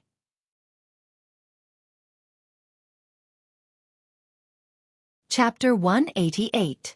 Defeat. When the ultimate attack and the perfect defense failed, any superior, no matter the young heavenly son or the superior of the half-step invincible realm, could only be defeated and then walked on the road of defeat and death. From Wakayama to Chongdao, they crossed thousands of miles, covered in blood, and fled in defeat. The heavy rain fell hysterically in the forest with crazy momentum. The heavy rain lasted for several days, and the forest was muddy everywhere.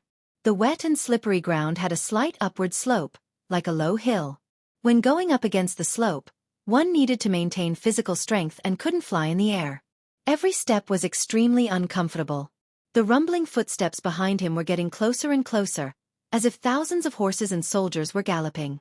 The rapidly falling raindrops surrounded the entire forest, but it was difficult to cover the charging footsteps. It was as if thunder was striking the ground, and the dull, thunderous footsteps reverberated continuously, causing the entire forest to tremble. Swift, fierce, tireless, and full of killing intent. In their sight, a metal monster at least 2 meters tall was moving straight all the way.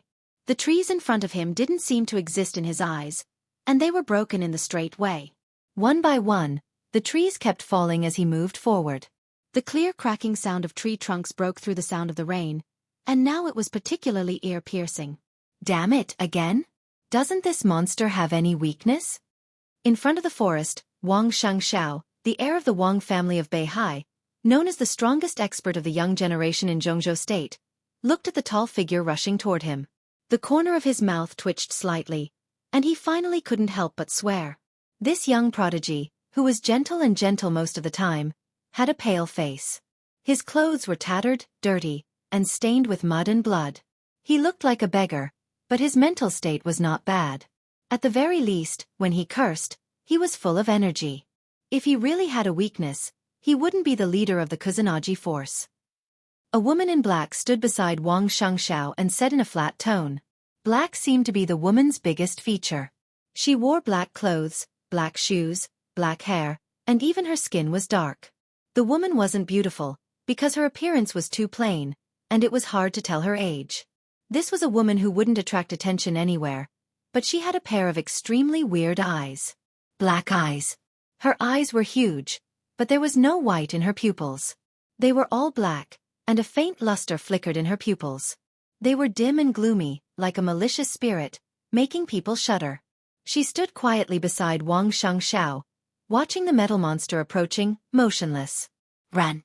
They were indeed running, but running in front of this monster was a joke in this kind of weather.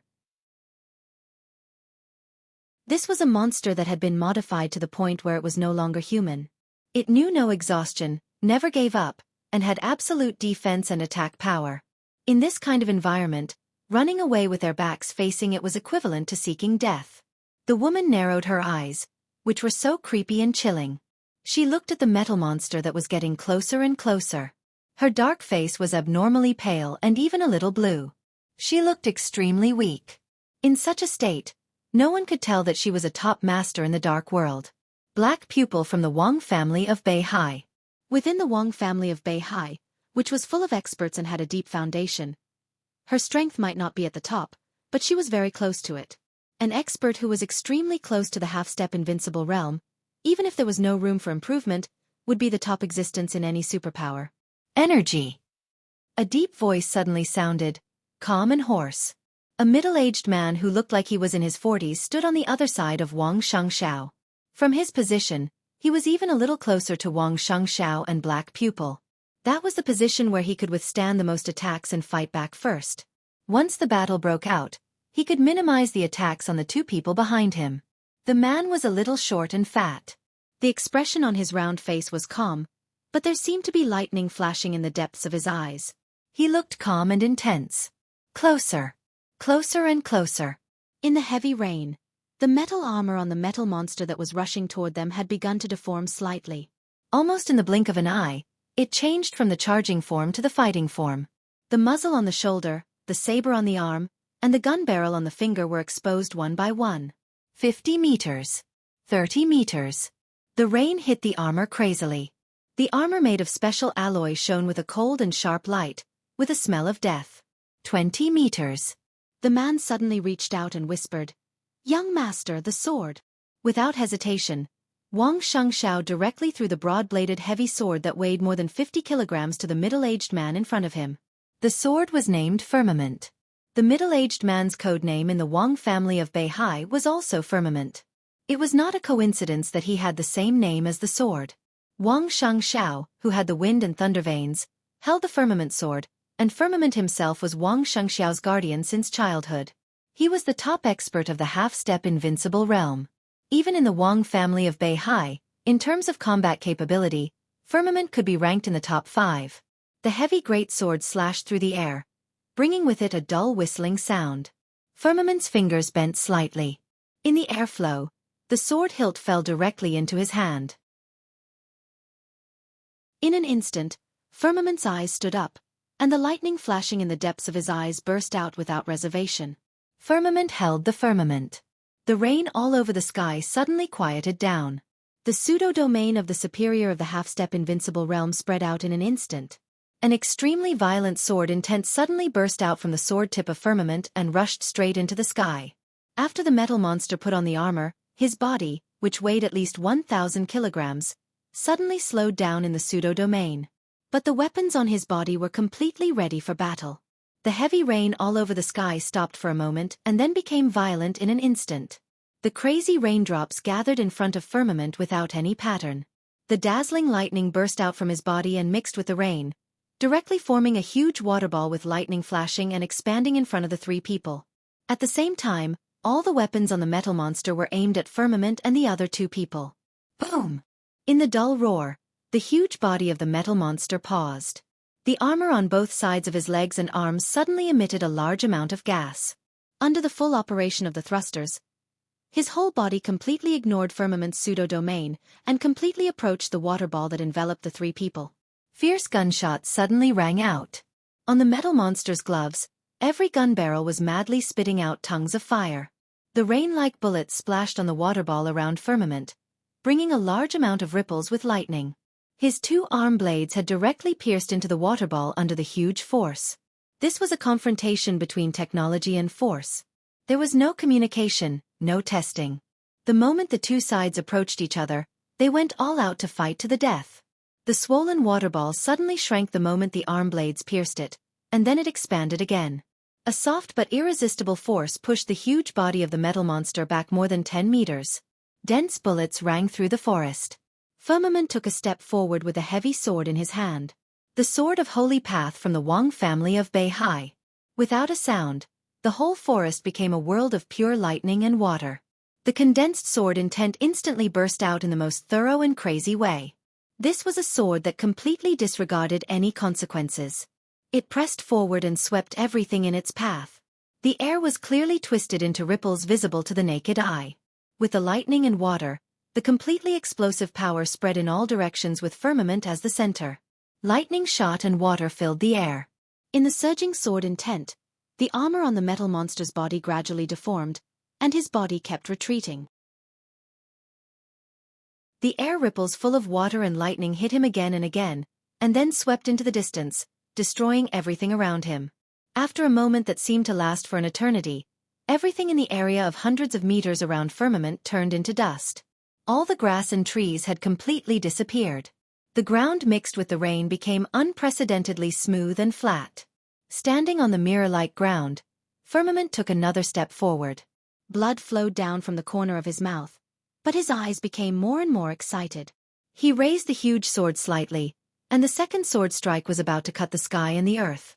In his sight, the armor of the metal monster, who had retreated dozens of meters, had deformed slightly, and the red light flashed in his eyes.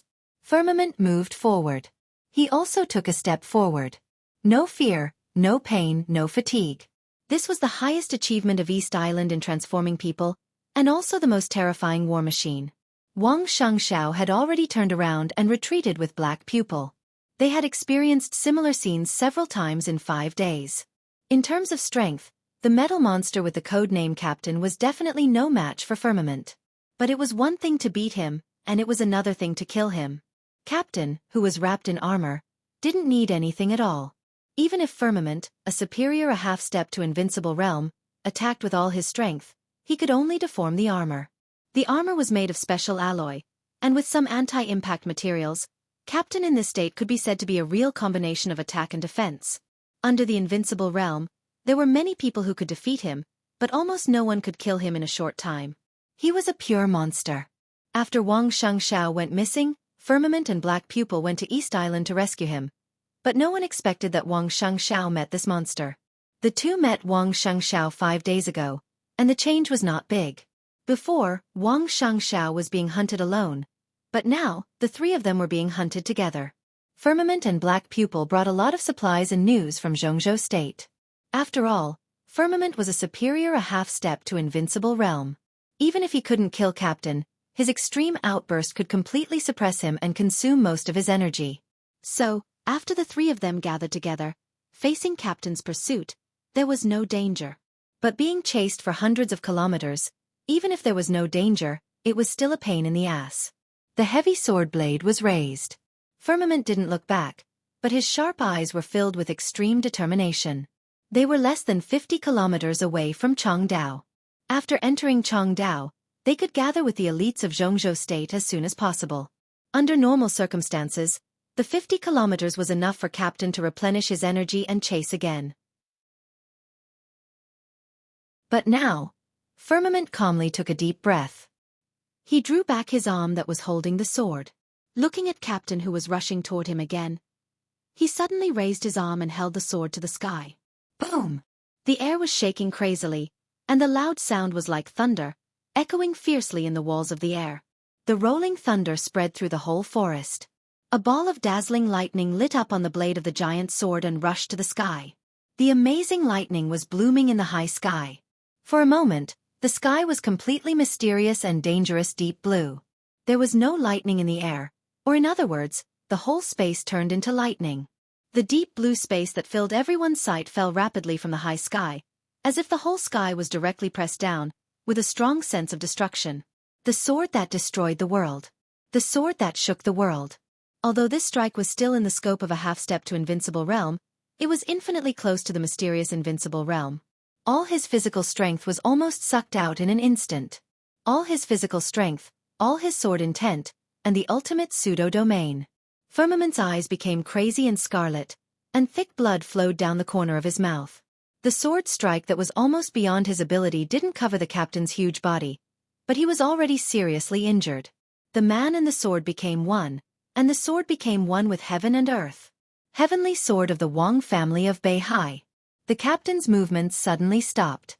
He raised his head with a rigid expression, looking at the rapidly falling deep blue sky, a bit hesitant. Divine wind. Glacier. Tide. Defense. Hibernation. The moment when the deep blue sky was about to cover the captain with the amazing sword light, a cold roar suddenly rang out. The captain's scarlet eyes and his armor suddenly lit up. Without hesitation, he squatted down his huge body, curled up, and turned himself into a huge ball. The sword light suddenly arrived and completely covered the captain's curled-up body. The earth shook and the mountains shook. The ground that was as smooth as a mirror suddenly cracked, and countless dense cracks appeared on the ground. A big hole with a diameter of nearly 20 meters appeared where the captain was, and his whole body had disappeared from the ground, and he was blasted into the ground. Puff!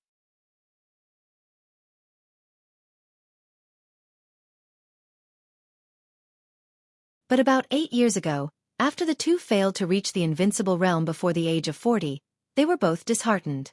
They left the Dark World and went to the East Island Imperial Palace. They were now the left and right guards of the Mikado. The reason why Firmament knew them was that when the Mikado of East Island visited Beihai Province a few years ago, they met and Wang Tianzong told him about the origin of the brothers. Two half-step Invincible Realm experts. Furthermore, they were twin brothers who shared the same thoughts. The corners of Firmament's mouth became more and more bitter. Even in his heyday, he might be able to suppress one of them, but when the two of them joined hands, he was absolutely no match for them. And now, he was seriously injured and couldn't even hold one of them back. This is East Island. Tide chuckled and said softly with a smile on his face, anything we think is necessary is within our scope of responsibility. Including bullying the weak and catching a junior? The captain of the Kusanagi force hunted him down for half a month without any result, and then you two came here. You really made East Island proud. Firmament said in a mocking tone. Although the captain still has a human mind, in the process of transformation, the sharpness of his mind will inevitably decline. Now he's very stiff. Tide sighed and said with a smile, East Island's current scientific and technological power is far less than that of Jianghu State. If we could also develop something like the Four Spirits armor, we would also choose a real person to lead the Kusanagi force. But unfortunately, we can't do that. Firmament narrowed his eyes, forcibly suppressed his serious injury, and started to increase his strength desperately. Tide didn't seem to mind his dying struggle. He continued, in fact, if time permits, we don't mind if the captain continues to play with Mr. Wang Xianxia. Anyway, he will be caught sooner or later. But now time doesn't permit it, and neither does the situation. You three are too close to Changdao, so we came here. His Majesty the Mikado thinks it's not suitable for you three to go to East Island now. On the contrary, the Imperial Palace is the most suitable place for you. Mr. Wang Xianxiao is a very important person. We think. He's not the only important one. Gu Hanshan is also uncontactable. You've made a lot of secret deals with Kunlun City in recent years, haven't you? Catching him can also bring you greater benefits. And Ice Crystal Frost Sword has now arrived in East Island. Don't you want to meet him? Firmament calmly interrupted Tide's words. Firmament, are you insulting us? Ice Crystal Frost Sword? What the hell is that? Before Tide could say anything, Glacier, who had a cold expression on his face, took a step forward and spoke in an eerie voice. He wasn't tall, and he was wearing a kimono. His waist-length hair made him look even shorter. However, as he walked forward, an extremely eerie killing intent gushed out from him, causing people to subconsciously ignore the fact that he wasn't tall enough. Firmament smiled and didn't say anything. He held the sword hilt tighter and tighter. The sword energy circulated around him and became more and more obvious. He knew why Glacier was so angry. Ice Crystal Frost Sword was famous in the Dark World now, but in fact, a few years ago, the Dark World didn't have this name. At that time, they called it Ice Crystal Swordmaster and Ice Frost Swordmaster. The word Swordmaster had a very special meaning for the Dark World of Jianghu State, because this word had always belonged to Mount Shu in the past hundreds of years. Ice Crystal Frost Sword from Kunlun City called themselves Swordmaster, which was obviously a provocation to Mount Shu. As for whether Gu Xingyun, the governor of Kunlun City, planned it or not, no one knew. Because before the series of conspiracies could be carried out, Wei Kunlun, the Nirvana Swordmaster of Mount Shu, went straight to Kunlun City and challenged the twin brothers who were at the peak of the thunder-shocking realm at that time. After that battle, the two Swordmasters became the Ice Crystal Frost Sword of today. Glacier and Tide were both figures of the half-step invincible realm, and they thought highly of themselves. They didn't think they were inferior to Wei Kunlun. He compared Wei Kunlun's defeated opponents with them, which showed his disdain. Ice Crystal Frost Sword is not worthy for us to intercept. Only people like you, Firmament, and young heavenly sons like Mr. Wang Xianxiao are worthy for us to come here. Oh, and Ms. Black Pupil, your eyes are so charming. Maybe they will be more beautiful if we dig them out. What do you think? Tide chuckled and squinted his eyes. He didn't look at Firmament or Black Pupil anymore. His eyes fell on Wang Xianxiao, who looked calm. Well, I think we don't have to waste time. Young Master Wang, are you going back with us? Or are you going to resist? No matter what choice you make, we are very welcome. I can go wherever I want. Now, I want to go to Changdao. Wang Xianxiao said blandly. Make way. Good spirit. Tide gave him a thumbs up and praised sincerely. It's a pity that your strength is too low, and Firmament is seriously injured. What capital do you have to resist us? Ms. Black Pupil? She's not enough. Far from enough. You can try. Wang Xianxiao suddenly reached out his hand and took the giant sword from Firmament's hand, smiling more and more gently. That's not a good idea. Tide shook his head and said seriously, I advise you not to resist. Today we are here. No matter what, you have to go with us. No one can stop us. He really didn't want to fight with Wang Xianxiao. If there was an accident in the battle, more than one heir of the Wang family of Beihai would be killed or injured. For East Island, it meant tens of thousands of square kilometers of land rented by the royal family, which originally belonged to East Island. They can't stop you, but what about me? A soft and cold voice suddenly rang out from afar. A white dot suddenly appeared in the distance. When the voice rang out, the person was still far away, but as the voice fell, he had already appeared next to Xianxia. He was dressed in white, with an evil face and a cold temperament. A vague but deadly danger suddenly spread in the forest. It was as thin as a needle, but extremely sharp. Tide's pupils suddenly contracted. He stared at the man in white who suddenly appeared in front of him and said coldly, "Who are you?" "My name is Daybreak." The man in white narrowed his eyes and looked playfully at Tide and Glacier, who looked like they were facing a formidable enemy. He said softly, "You are no match for me. So, they should go back to Changdao with me. Do you have a problem with that?" Tide sneered and was about to say something. Daybreak said meaningfully again, "A word of advice. If you say something you will die." The night wind blew. Daybreak's soft tone revealed an indescribable weirdness and coldness, which made people's scalps numb. "Are you friends?" Tide stared at Daybreak and asked. He had never heard of the code name Daybreak, but he suddenly appeared here, and the vague sense of danger kept stimulating his skin all over. Tide was sure that this man in white with a weird background was at least a superior of the half-step invincible realm, and even if he was a superior of the half-step invincible realm, he should be a top-notch superior. For example, Azure Dragon Gong Sun Chi of Zhongzhou State, Tribulation of Sai City, Saint of Samsara Palace, Firmament of the Wang family of Beihai. They were no match for such a person alone. But once they joined hands, it was hard to say who would win and who would lose. Tide clenched his fist, and the killing intent flashed in his eyes. "No." Daybreak shook his head with a smile, but his eyes drifted for a moment. He said blandly, "I was entrusted by someone. Someone asked me to bring them back to East Island safely." "Who is it?" Before Tide opened his mouth, Wang Shangxiao and Black Pupil had asked in unison. "Samsara." Daybreak didn't seem to be on guard against a pair of twin brothers of the half-step invincible realm. He looked back at Wang Shangxiao with a smile and said in a soft tone, "To be exact, it should be Li Tianlan." Li Tianlan. Wang Shangxiao just looked weird. But Black Pupil and Firmament's faces suddenly changed.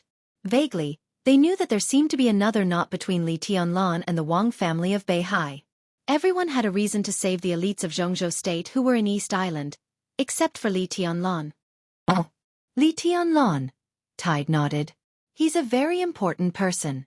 In fact, if he wasn't in Changdao, maybe we would have done something to him." Daybreak couldn't help laughing. In the angry eyes of Tide and Glacier, his expression seemed to be a little sympathetic. "You two have good strength, but you can't do anything to him." "Really? You?" Glacier said coldly. A bolt of lightning had already begun to spread out from his palm. The lightning curled around him, illuminating his entire body with a dark blue color. "Of course not just me." Daybreak looked at Tide and Glacier meaningfully, and said softly, "Your alertness is too poor. Didn't anyone tell you to pay attention to your back all the time?" "Behind." Tide's heart skipped a beat, but he didn't move. Glacier had already turned his head around to take a quick glance. He just glanced back and turned around. Then his body shook, and he suddenly froze on the spot. About 2 or 3 seconds later, he suddenly turned around again and looked behind him, with an incredible shock on his face. Tide, who had sensed that something was wrong, felt his heart gradually sink. He suddenly pulled Glacier, and the two brothers retreated dozens of meters away. Then they turned around. In an instant, Tide's eyes widened as he stared behind him, dumbfounded as if he had seen a ghost. In the dark forest, the rain was messy, and the wind was howling. Everything in the forest was vague and indistinct. Behind the two of them, about 100 meters away, shadows slowly walked out of the blurry darkness one after another. They were in groups. Little by little, the fire lit up, and the hot temperature evaporated the rain curtain and baked the forest. Tide's face was pale, and he felt a little cold all over. The figures in his sight were all superiors of the fire-flaming realm. In the darkness, there were flames mixed and connected, and the figures gathered together.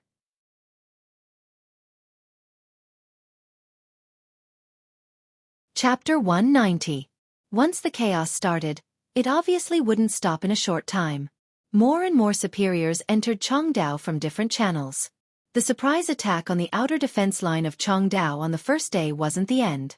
On the contrary, it was just a prelude. With the arrival of a large number of superiors from the Dark World, there were fights almost every day on the edge of Changdao. All the dark superpowers seemed to have reached a tacit agreement. Let East Island bleed first.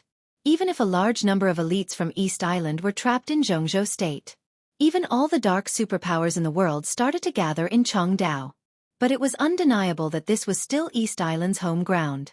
In a face-to-face battle, not to mention whether all the superpowers could unite, even if all of them gathered together, they might not be East Island's match. At the very least, even if they won, it would be a Pyrrhic victory, and every superpower would suffer heavy losses, which no one was willing to accept. Right now, most of the elites of East Island gathered in Changdao and set up defense lines around Changdao. How could the superpowers let go of such an obvious target? Almost at the same time, everyone started to attack the special warfare defense line around Changdao again and again. The intensive and frequent raids didn't even give East Island a chance to reorganize. The result of being tired of dealing with them was a real bloodbath and corpses everywhere. On the last day of June, the third day after Li Tianlan woke up, East Island, which had been holding the defense line, finally began to recognize the reality. The defense lines around them all withdrew into the interior of Changdao. The elites of East Island, who had been fighting with the superpowers of the Dark World for a long time, had started to gather and reorganize. Changdao, which had been fighting for many days, seemed to have calmed down, but the undercurrents were getting more turbulent inside. The elites of Jianghu state finally entered Changdao within 72 hours after Li Tianlan woke up, and they had settled down through the special channel of Samsara.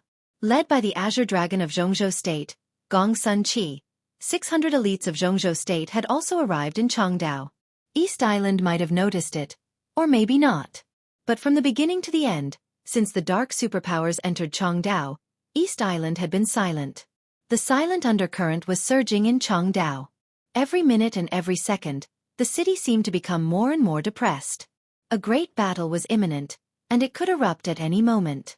The most oppressive and peaceful period before the great battle also became the rarest time for all parties to prepare. The underground organizations seized the time to mobilize their manpower and personally get into the situation to understand the current situation.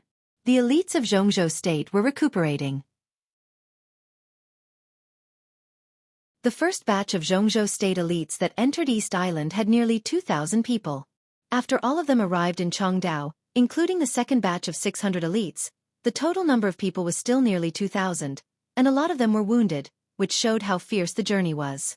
East Island, on the other hand, was integrating resources and collecting intelligence. There was no doubt that East Island had the most things to do, but they could do it with the power of the whole country, so they wouldn't be too slow.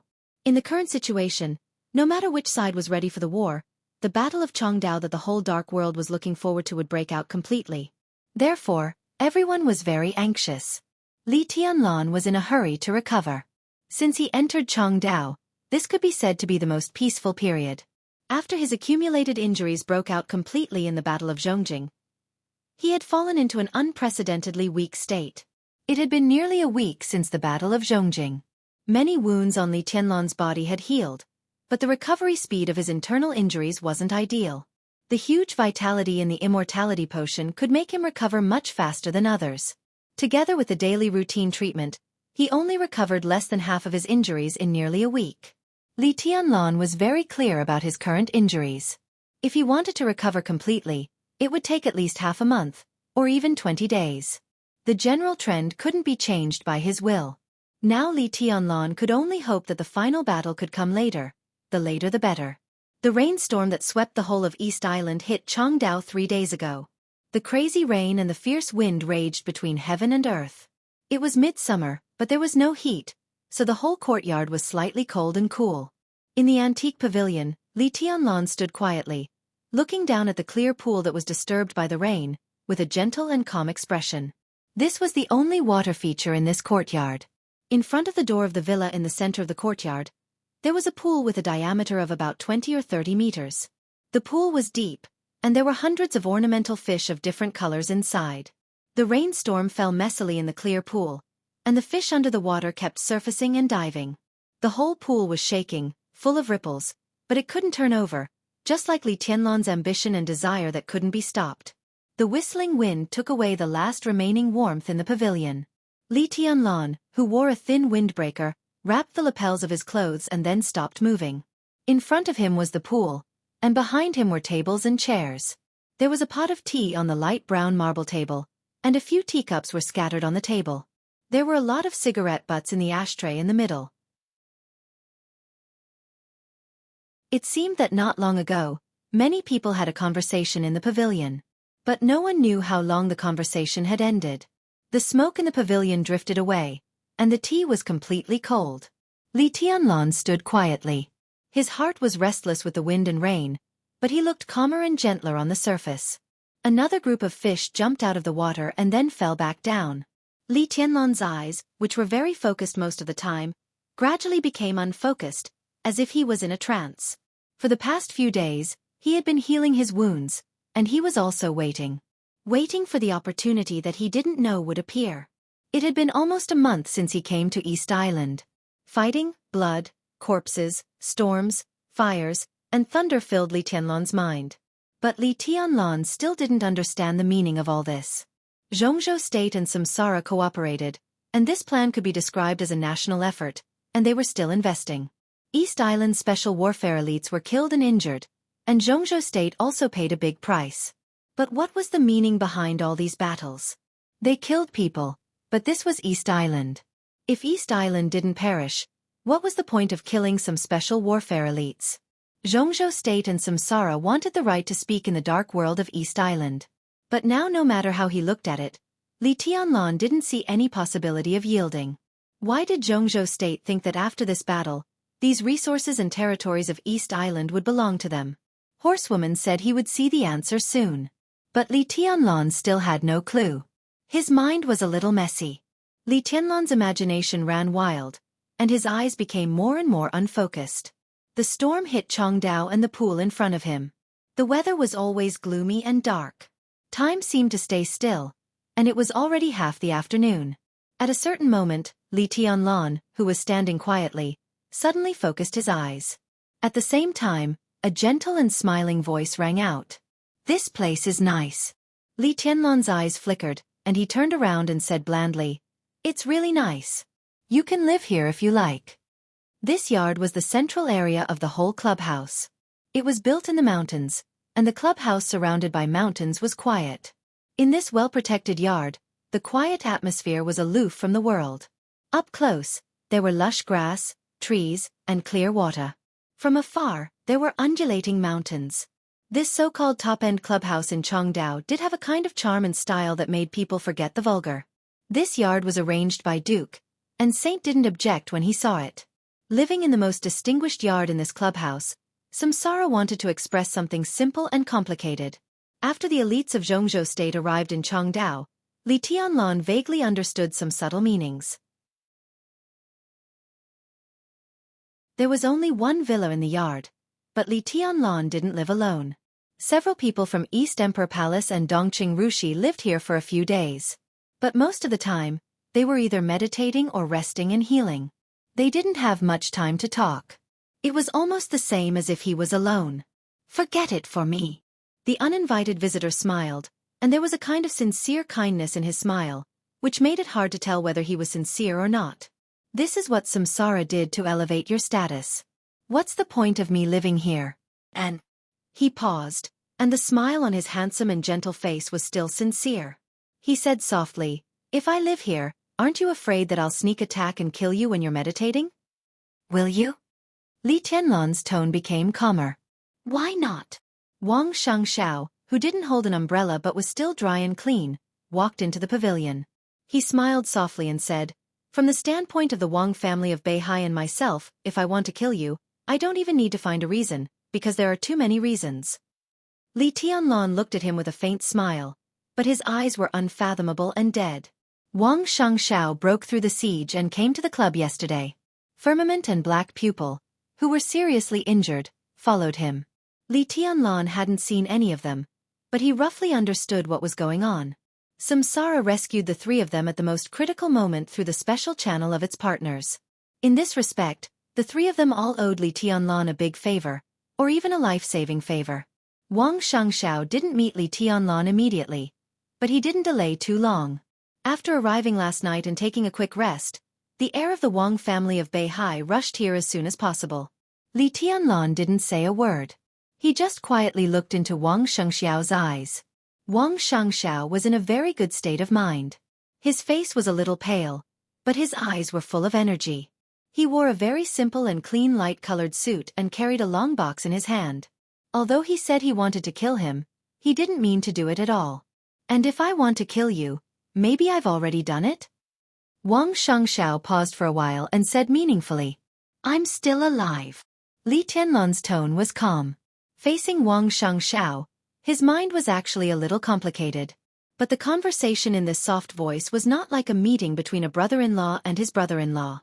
Li Tianlan, who had recognized the reality, naturally regarded Wang Xiangxiao as an opponent, even an enemy. As long as I'm alive, I'll know what you've done sooner or later. Yes, you're still alive. Wang Xiangxiao sighed softly, and his tone seemed a little complicated and weird. To be honest, this is what surprises me the most. You're still alive, and you saved me once. Is this your kindness to the Wang family of Beihai? Li Tianlan shook his head expressionlessly and said coldly, You're Yue Tong's brother. Wang Xiangxiao looked at Li Tianlan in silence for a long time.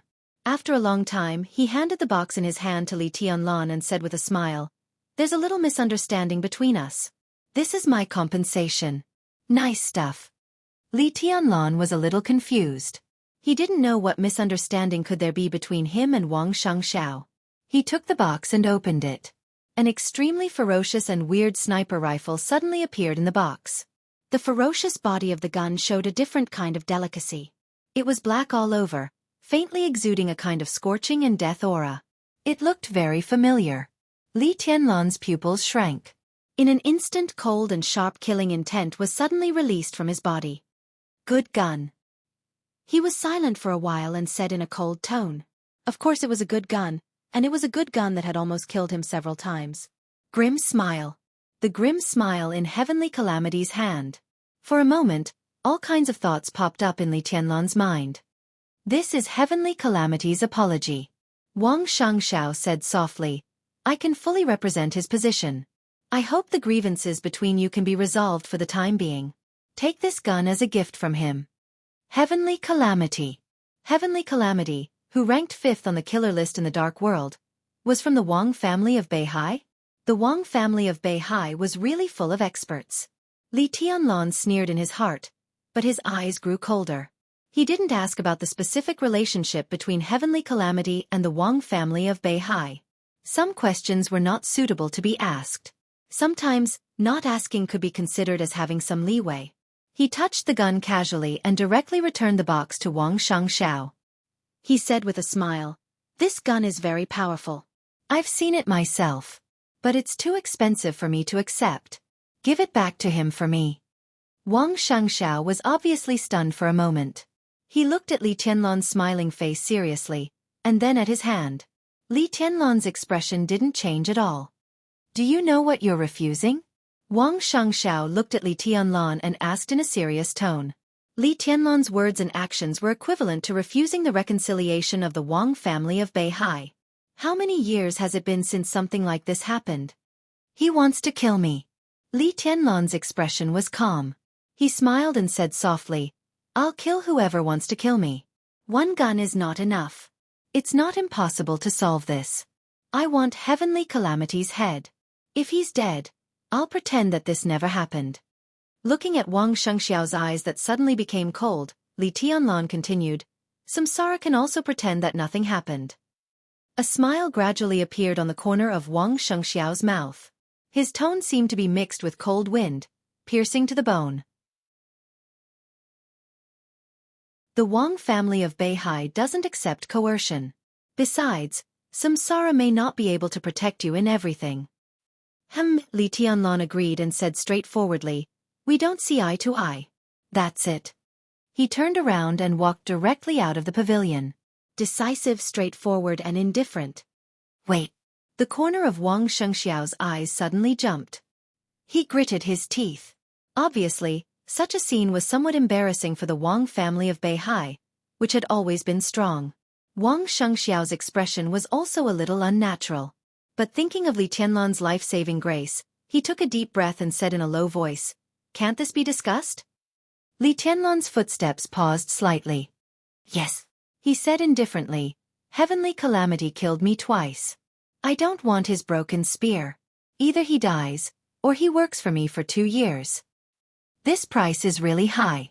Wang Xiangxiao mocked. Heavenly calamity was a super killer ranked 5th on the killer list. Everyone knew how long it would take for him to work for 2 years. At least this price. Li Tianlan and his East Emperor Palace were absolutely unable to pay for it at present. Li Tianlan turned around and looked at Wang Xiangxiao. Wang Xiangxiao took a deep breath and suddenly said calmly, "It's not me who wants to kill you this time. Someone else hired heavenly calamity, but he reported it to the Wang family of Beihai. To be exact, he told me. I know about it, and I acquiesced." Li Tianlan still didn't say a word. "I didn't expect you to save me." Wang Xiangxiao shook his head and said with a self-mocking smile, "I'm in the wrong in this matter. I'll talk to him about heavenly calamity. As for the result, I can't guarantee." He took out a folded A4 paper from his arms and handed it to Li Tianlan. "This is my compensation. It's the unique skill of the Wang family of Beihai against the way of heaven. Under the invincible realm, it can temporarily improve one's combat capability by consuming one's potential. It's not a good thing, but it's very rare in the outside world. I think it should be useful to you." Li Tianlan's expression was still calm. Even in the face of a core unique skill of the Wang family of Beihai, and it was the core unique skill that was most useful to him, his expression didn't change at all. He thought about it and reached out to take it. "You and I are even. My life is not so cheap," Wang Xiangxiao said flatly, "and your life is also valuable. You saved me today. If you lose to me in the future, I'll spare your life." Li Tianlan sneered. "I saved you because of Yue Tong. That's all. You and I are even today. If I really lose in the future, I don't need you to spare my life. Because if I win, I won't spare you. So do what you have to do. You'd rather die than be defeated." There was a hint of playfulness in Wang Xiangxiao's smile. "Are you so confident?" Li Tianlan turned his head and looked at the wind and rain outside the window. He said calmly, "I can't be defeated in my life." Wang Xiangxiao took a deep look at him and turned to leave the pavilion. Behind him, Li Tianlan tore the paper that recorded the way of heaven into pieces and threw it into the pool. He said flatly, "What's the point? After the reconciliation, enemies were still enemies after all. Why is it pointless?" An elegant and calm voice suddenly rang out behind him.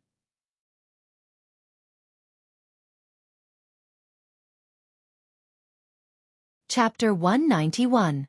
The voice was elegant and peaceful, passing through the hustle and bustle of the wind and rain, with a kind of charm that calmed all the chaos.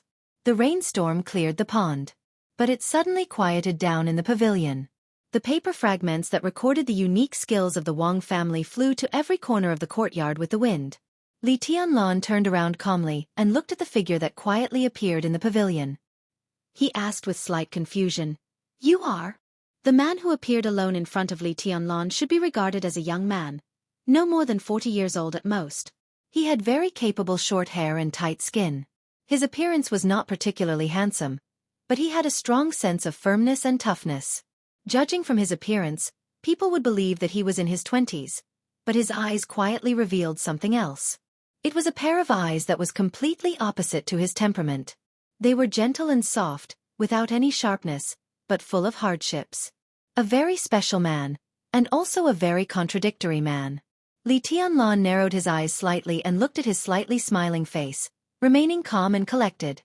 From the first time he saw him, Li Tianlan didn't know why he thought of Dongqing Wudi. They were vaguely similar, but slightly different. Every move of the Jianghu state god of massacre carried a kind of soul-shaking killing intent, which was extremely sharp. In Li Tianlan's eyes, the marshal of the Dongqing clan was full of killing intent and majestic momentum, but his momentum was so strong that the higher he went, the narrower the pattern of martial arts became, so that there was no hope of entering the invincible realm. The man in front of him, not to mention military talent, could even be regarded as an upgraded version of Dongqing Wudi in martial arts. He was gentle and elegant. He sat there quietly, without any killing intent, but the whole courtyard was full of killing intent. His momentum was restrained, and the pattern was grand. There was a vague trend of entering the invincible realm. Since Li Tianlan entered the secular world, he had only seen this kind of extremely perfect and natural feeling in a few people. Excluding Wang Tianzong, who had entered the invincible realm, the first one was naturally Tribulation. Tribulation's martial arts path was unprecedented.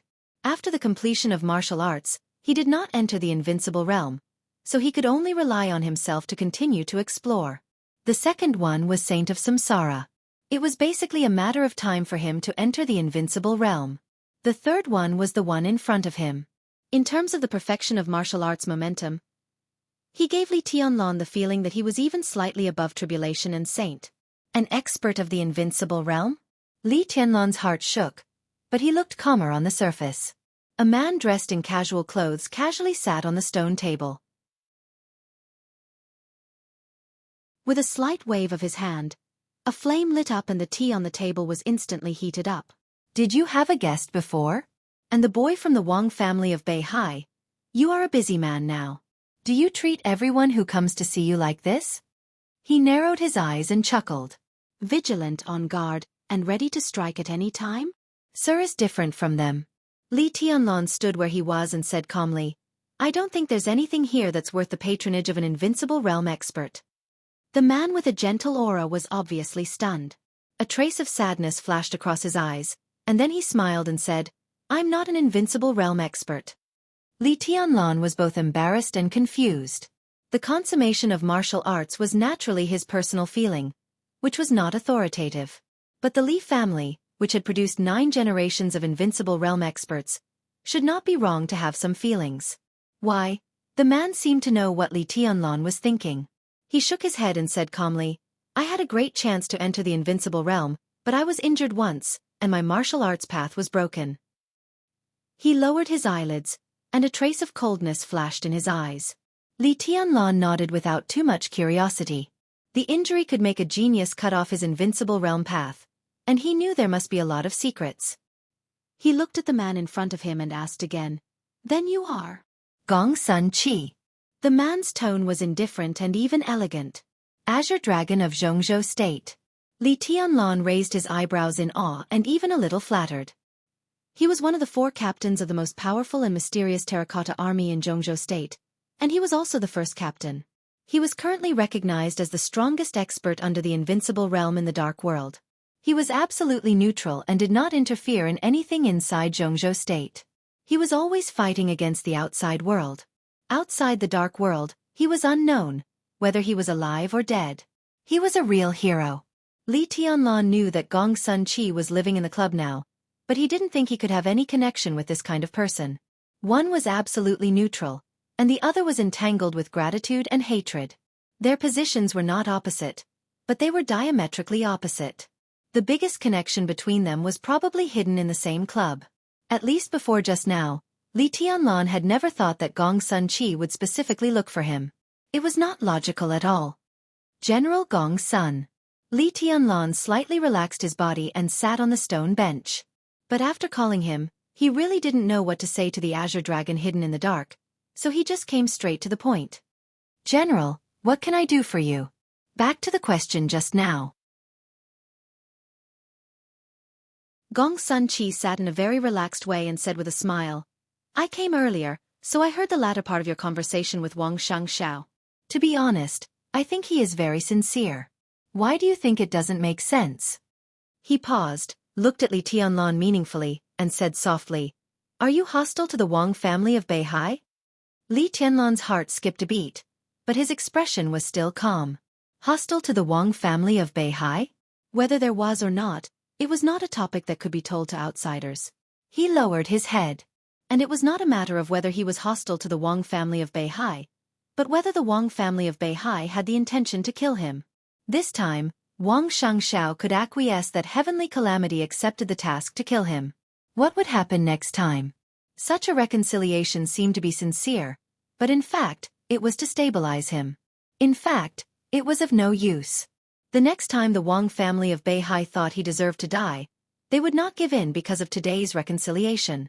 So when facing Wang Xianxiao just now, Whether Li Tianlan compromised or was tough, he would not change the position of the Wang family of Beihai. General Gong's son, in fact, this question of yours is also meaningless. Li Tianlan finally opened his mouth, speaking in a very slow and cautious tone. It is meaningful. Gong Sun Qi looked at Li Tianlan, and a trace of paranoia flashed in his eyes, which had always been gentle and calm.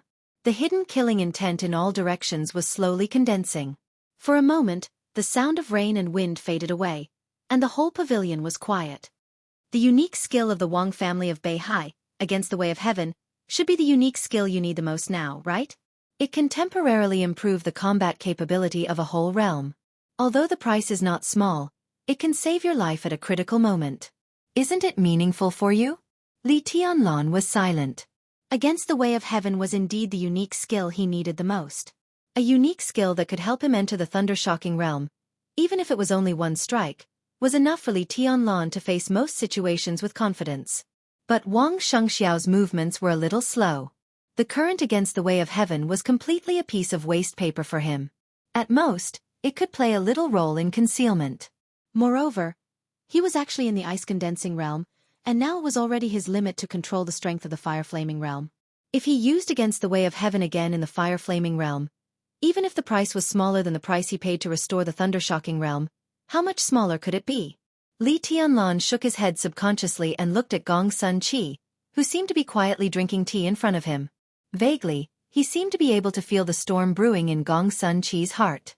A storm far more turbulent than today's storm. Li Tianlan's heart skipped a beat, but he said calmly, "But what does it mean to you? Or, if I admit that I'm hostile to the Wang family of Beihai, will you attack me?" The corner of his mouth twitched, and there was an obvious mockery in his calmness. Neutral? Ha! With your identity, it's normal to be hostile to the Wang family of Beihai.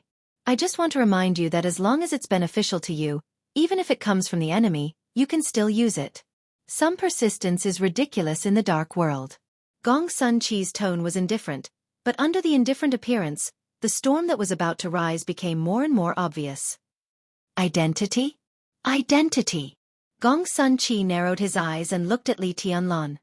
Your identity is obviously not a secret, at least in Jianghu state.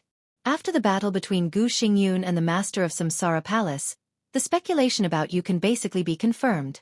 The successor of the Li family, so now it's not the Wang family of Beihai who wants to kill you the most, but Kunlun City. But after Kunlun City, it's probably the Wang family of Beihai who wants to kill you the most. Boy, I'm afraid you won't have a good time in Jianghu state in the future. Li Tianlan's expression was calm. A fire was ignited in his hand, and the blazing light illuminated the already dim pavilion. The tea in the cup became warm again. Li Tianlan took a sip of tea and said expressionlessly, So. When the darkness enveloped the courtyard and the light disappeared, there seemed to be a trace of gloomy killing intent in Gong Sun Qi's eyes. He suddenly chuckled and said coldly, "Do you know why I can't enter the invincible realm?" Li Tianlan's heart skipped a beat. Gong Sun Qi just said that the reason why he couldn't enter the invincible realm was that he had been injured once. Was there a secret? Li Tianlan felt a little ridiculous, but he still said subconsciously, "Is it the Wang family of Beihai? Or Kunlun City?" At this point, it was obvious that the two sides were not familiar with each other. But thinking of his identity and position, Li Tianlan could roughly understand the reason why Gong Sun Qi was so bold. He smiled bitterly and instinctively didn't want to get involved in this matter. But he had to listen to Gong Sun Qi's experience. Someone blocked Gong Sun Qi's way. If he entered the invincible realm in the future, would someone also block his way? I don't know. Gong Sun Qi's tone was indifferent, as if he was talking about something that had nothing to do with him. There was no anger, no resentment, only a kind of indifference without the slightest emotion. When I was trying to break through the invincible realm in the past, I was ambushed. My preparation in advance was useless, and the ambusher almost succeeded easily. I don't know who did it, but I know what it means for Jianghu state once I enter the invincible realm. Li Tianlan was speechless. What did it mean for Jianghu state if Gong Sun Qi entered the invincible realm? Now Gong Sun Qi was neutral. But once he entered the invincible realm, he was likely to become a neutral force. Pure neutrality had no stance, but did neutral forces also have no stance? For example, who could say that Sai City, which stood aloof from worldly affairs, had no stance? In the past, no matter which of the two forces blocked Gongsun Chi's way to the invincible realm, no matter what the original purpose was, the ultimate goal must be to facilitate them to better control the special warfare system of Jianghu state. From this perspective, such an approach was very similar to Kunlun City and the Wang family of Beihai's strong opposition to Samsara Palace's entry into Jianghu state in recent years, and the purpose was even more similar. Li Tianlan looked at Gongsun Chi in silence, as if deep in thought. What do you think of Wang Xianxia? Gongsun Chi suddenly asked. He deserves to be a young heavenly son. Li Tianlan seemed to be absent-minded and responded carelessly. Gongsun Chi nodded and said flatly, I don't like him. Of course, I don't like Gu Hanzhan either. Li Tianlan nodded, took out a cigarette, lit it, and said in a low voice, I'm afraid General Gongsun doesn't have a say in the position of spirit tortoise, right?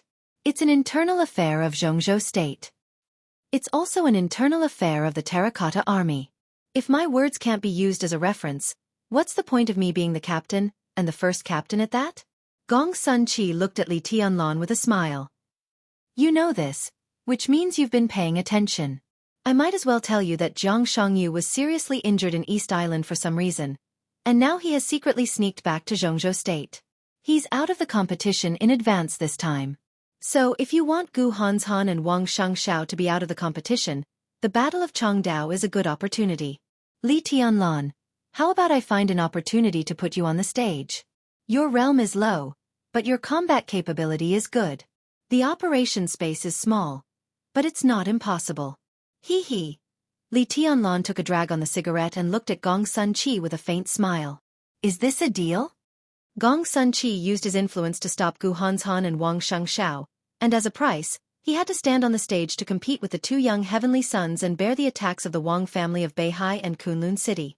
As for the operation Gongsun Chi mentioned, Li Tianlan completely regarded it as nonsense.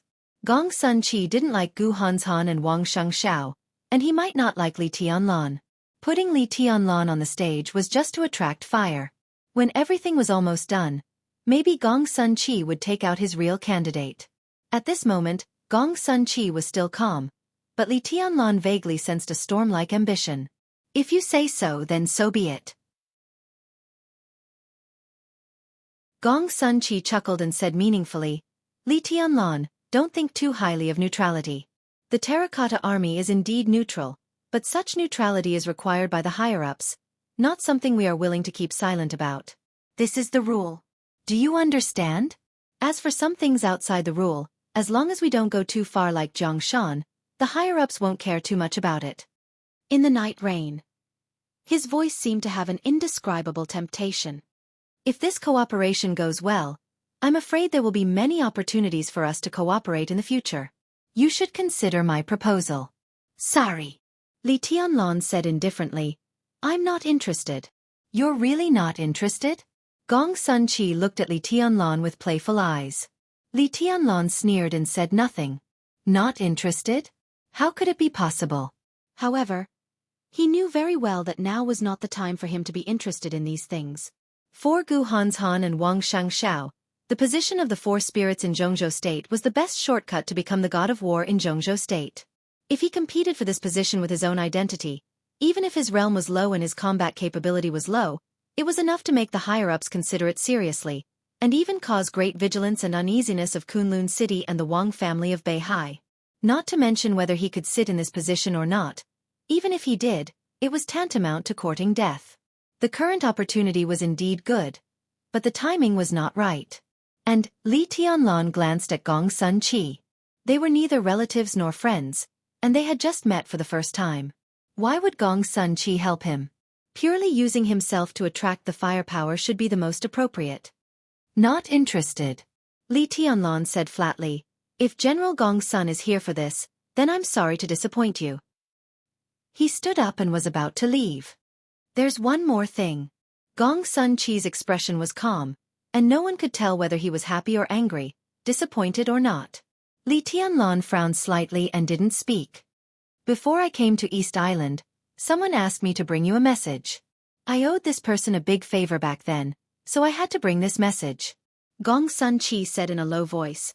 There was supposed to be another young man in this battle of Chongdao, but he was stopped before he left. Although this person is still in Zhongzhou State, the person who stopped him has already arrived in East Island. So, be careful. Li Tianlan was baffled. The hint was so vague that he couldn't figure it out at all. I don't know. Gong Sun Chi shook his head. I just brought a message. The person didn't say who it was. Why not? Li Tianlan frowned and subconsciously muttered to himself. An inexplicable hint seemed to be kind, but what was the truth? I don't know. Gong Sun Chi still shook his head. He seemed to think about it seriously, and then said with some uncertainty, I'm afraid, it's hard to say, right? Hard to say? Li Tianlan smiled bitterly and said helplessly, Then who asked you to bring this message to me? General Gong Sun can tell me, right? Gong Sun Chi let out a low laugh. The space in the pavilion twisted, and his figure had disappeared. His low and soft voice sounded in the air, as if he was still there. You're tuning in to the Wisdom Diary YouTube channel. Don't forget to subscribe and join us on this journey to catch the most captivating stories.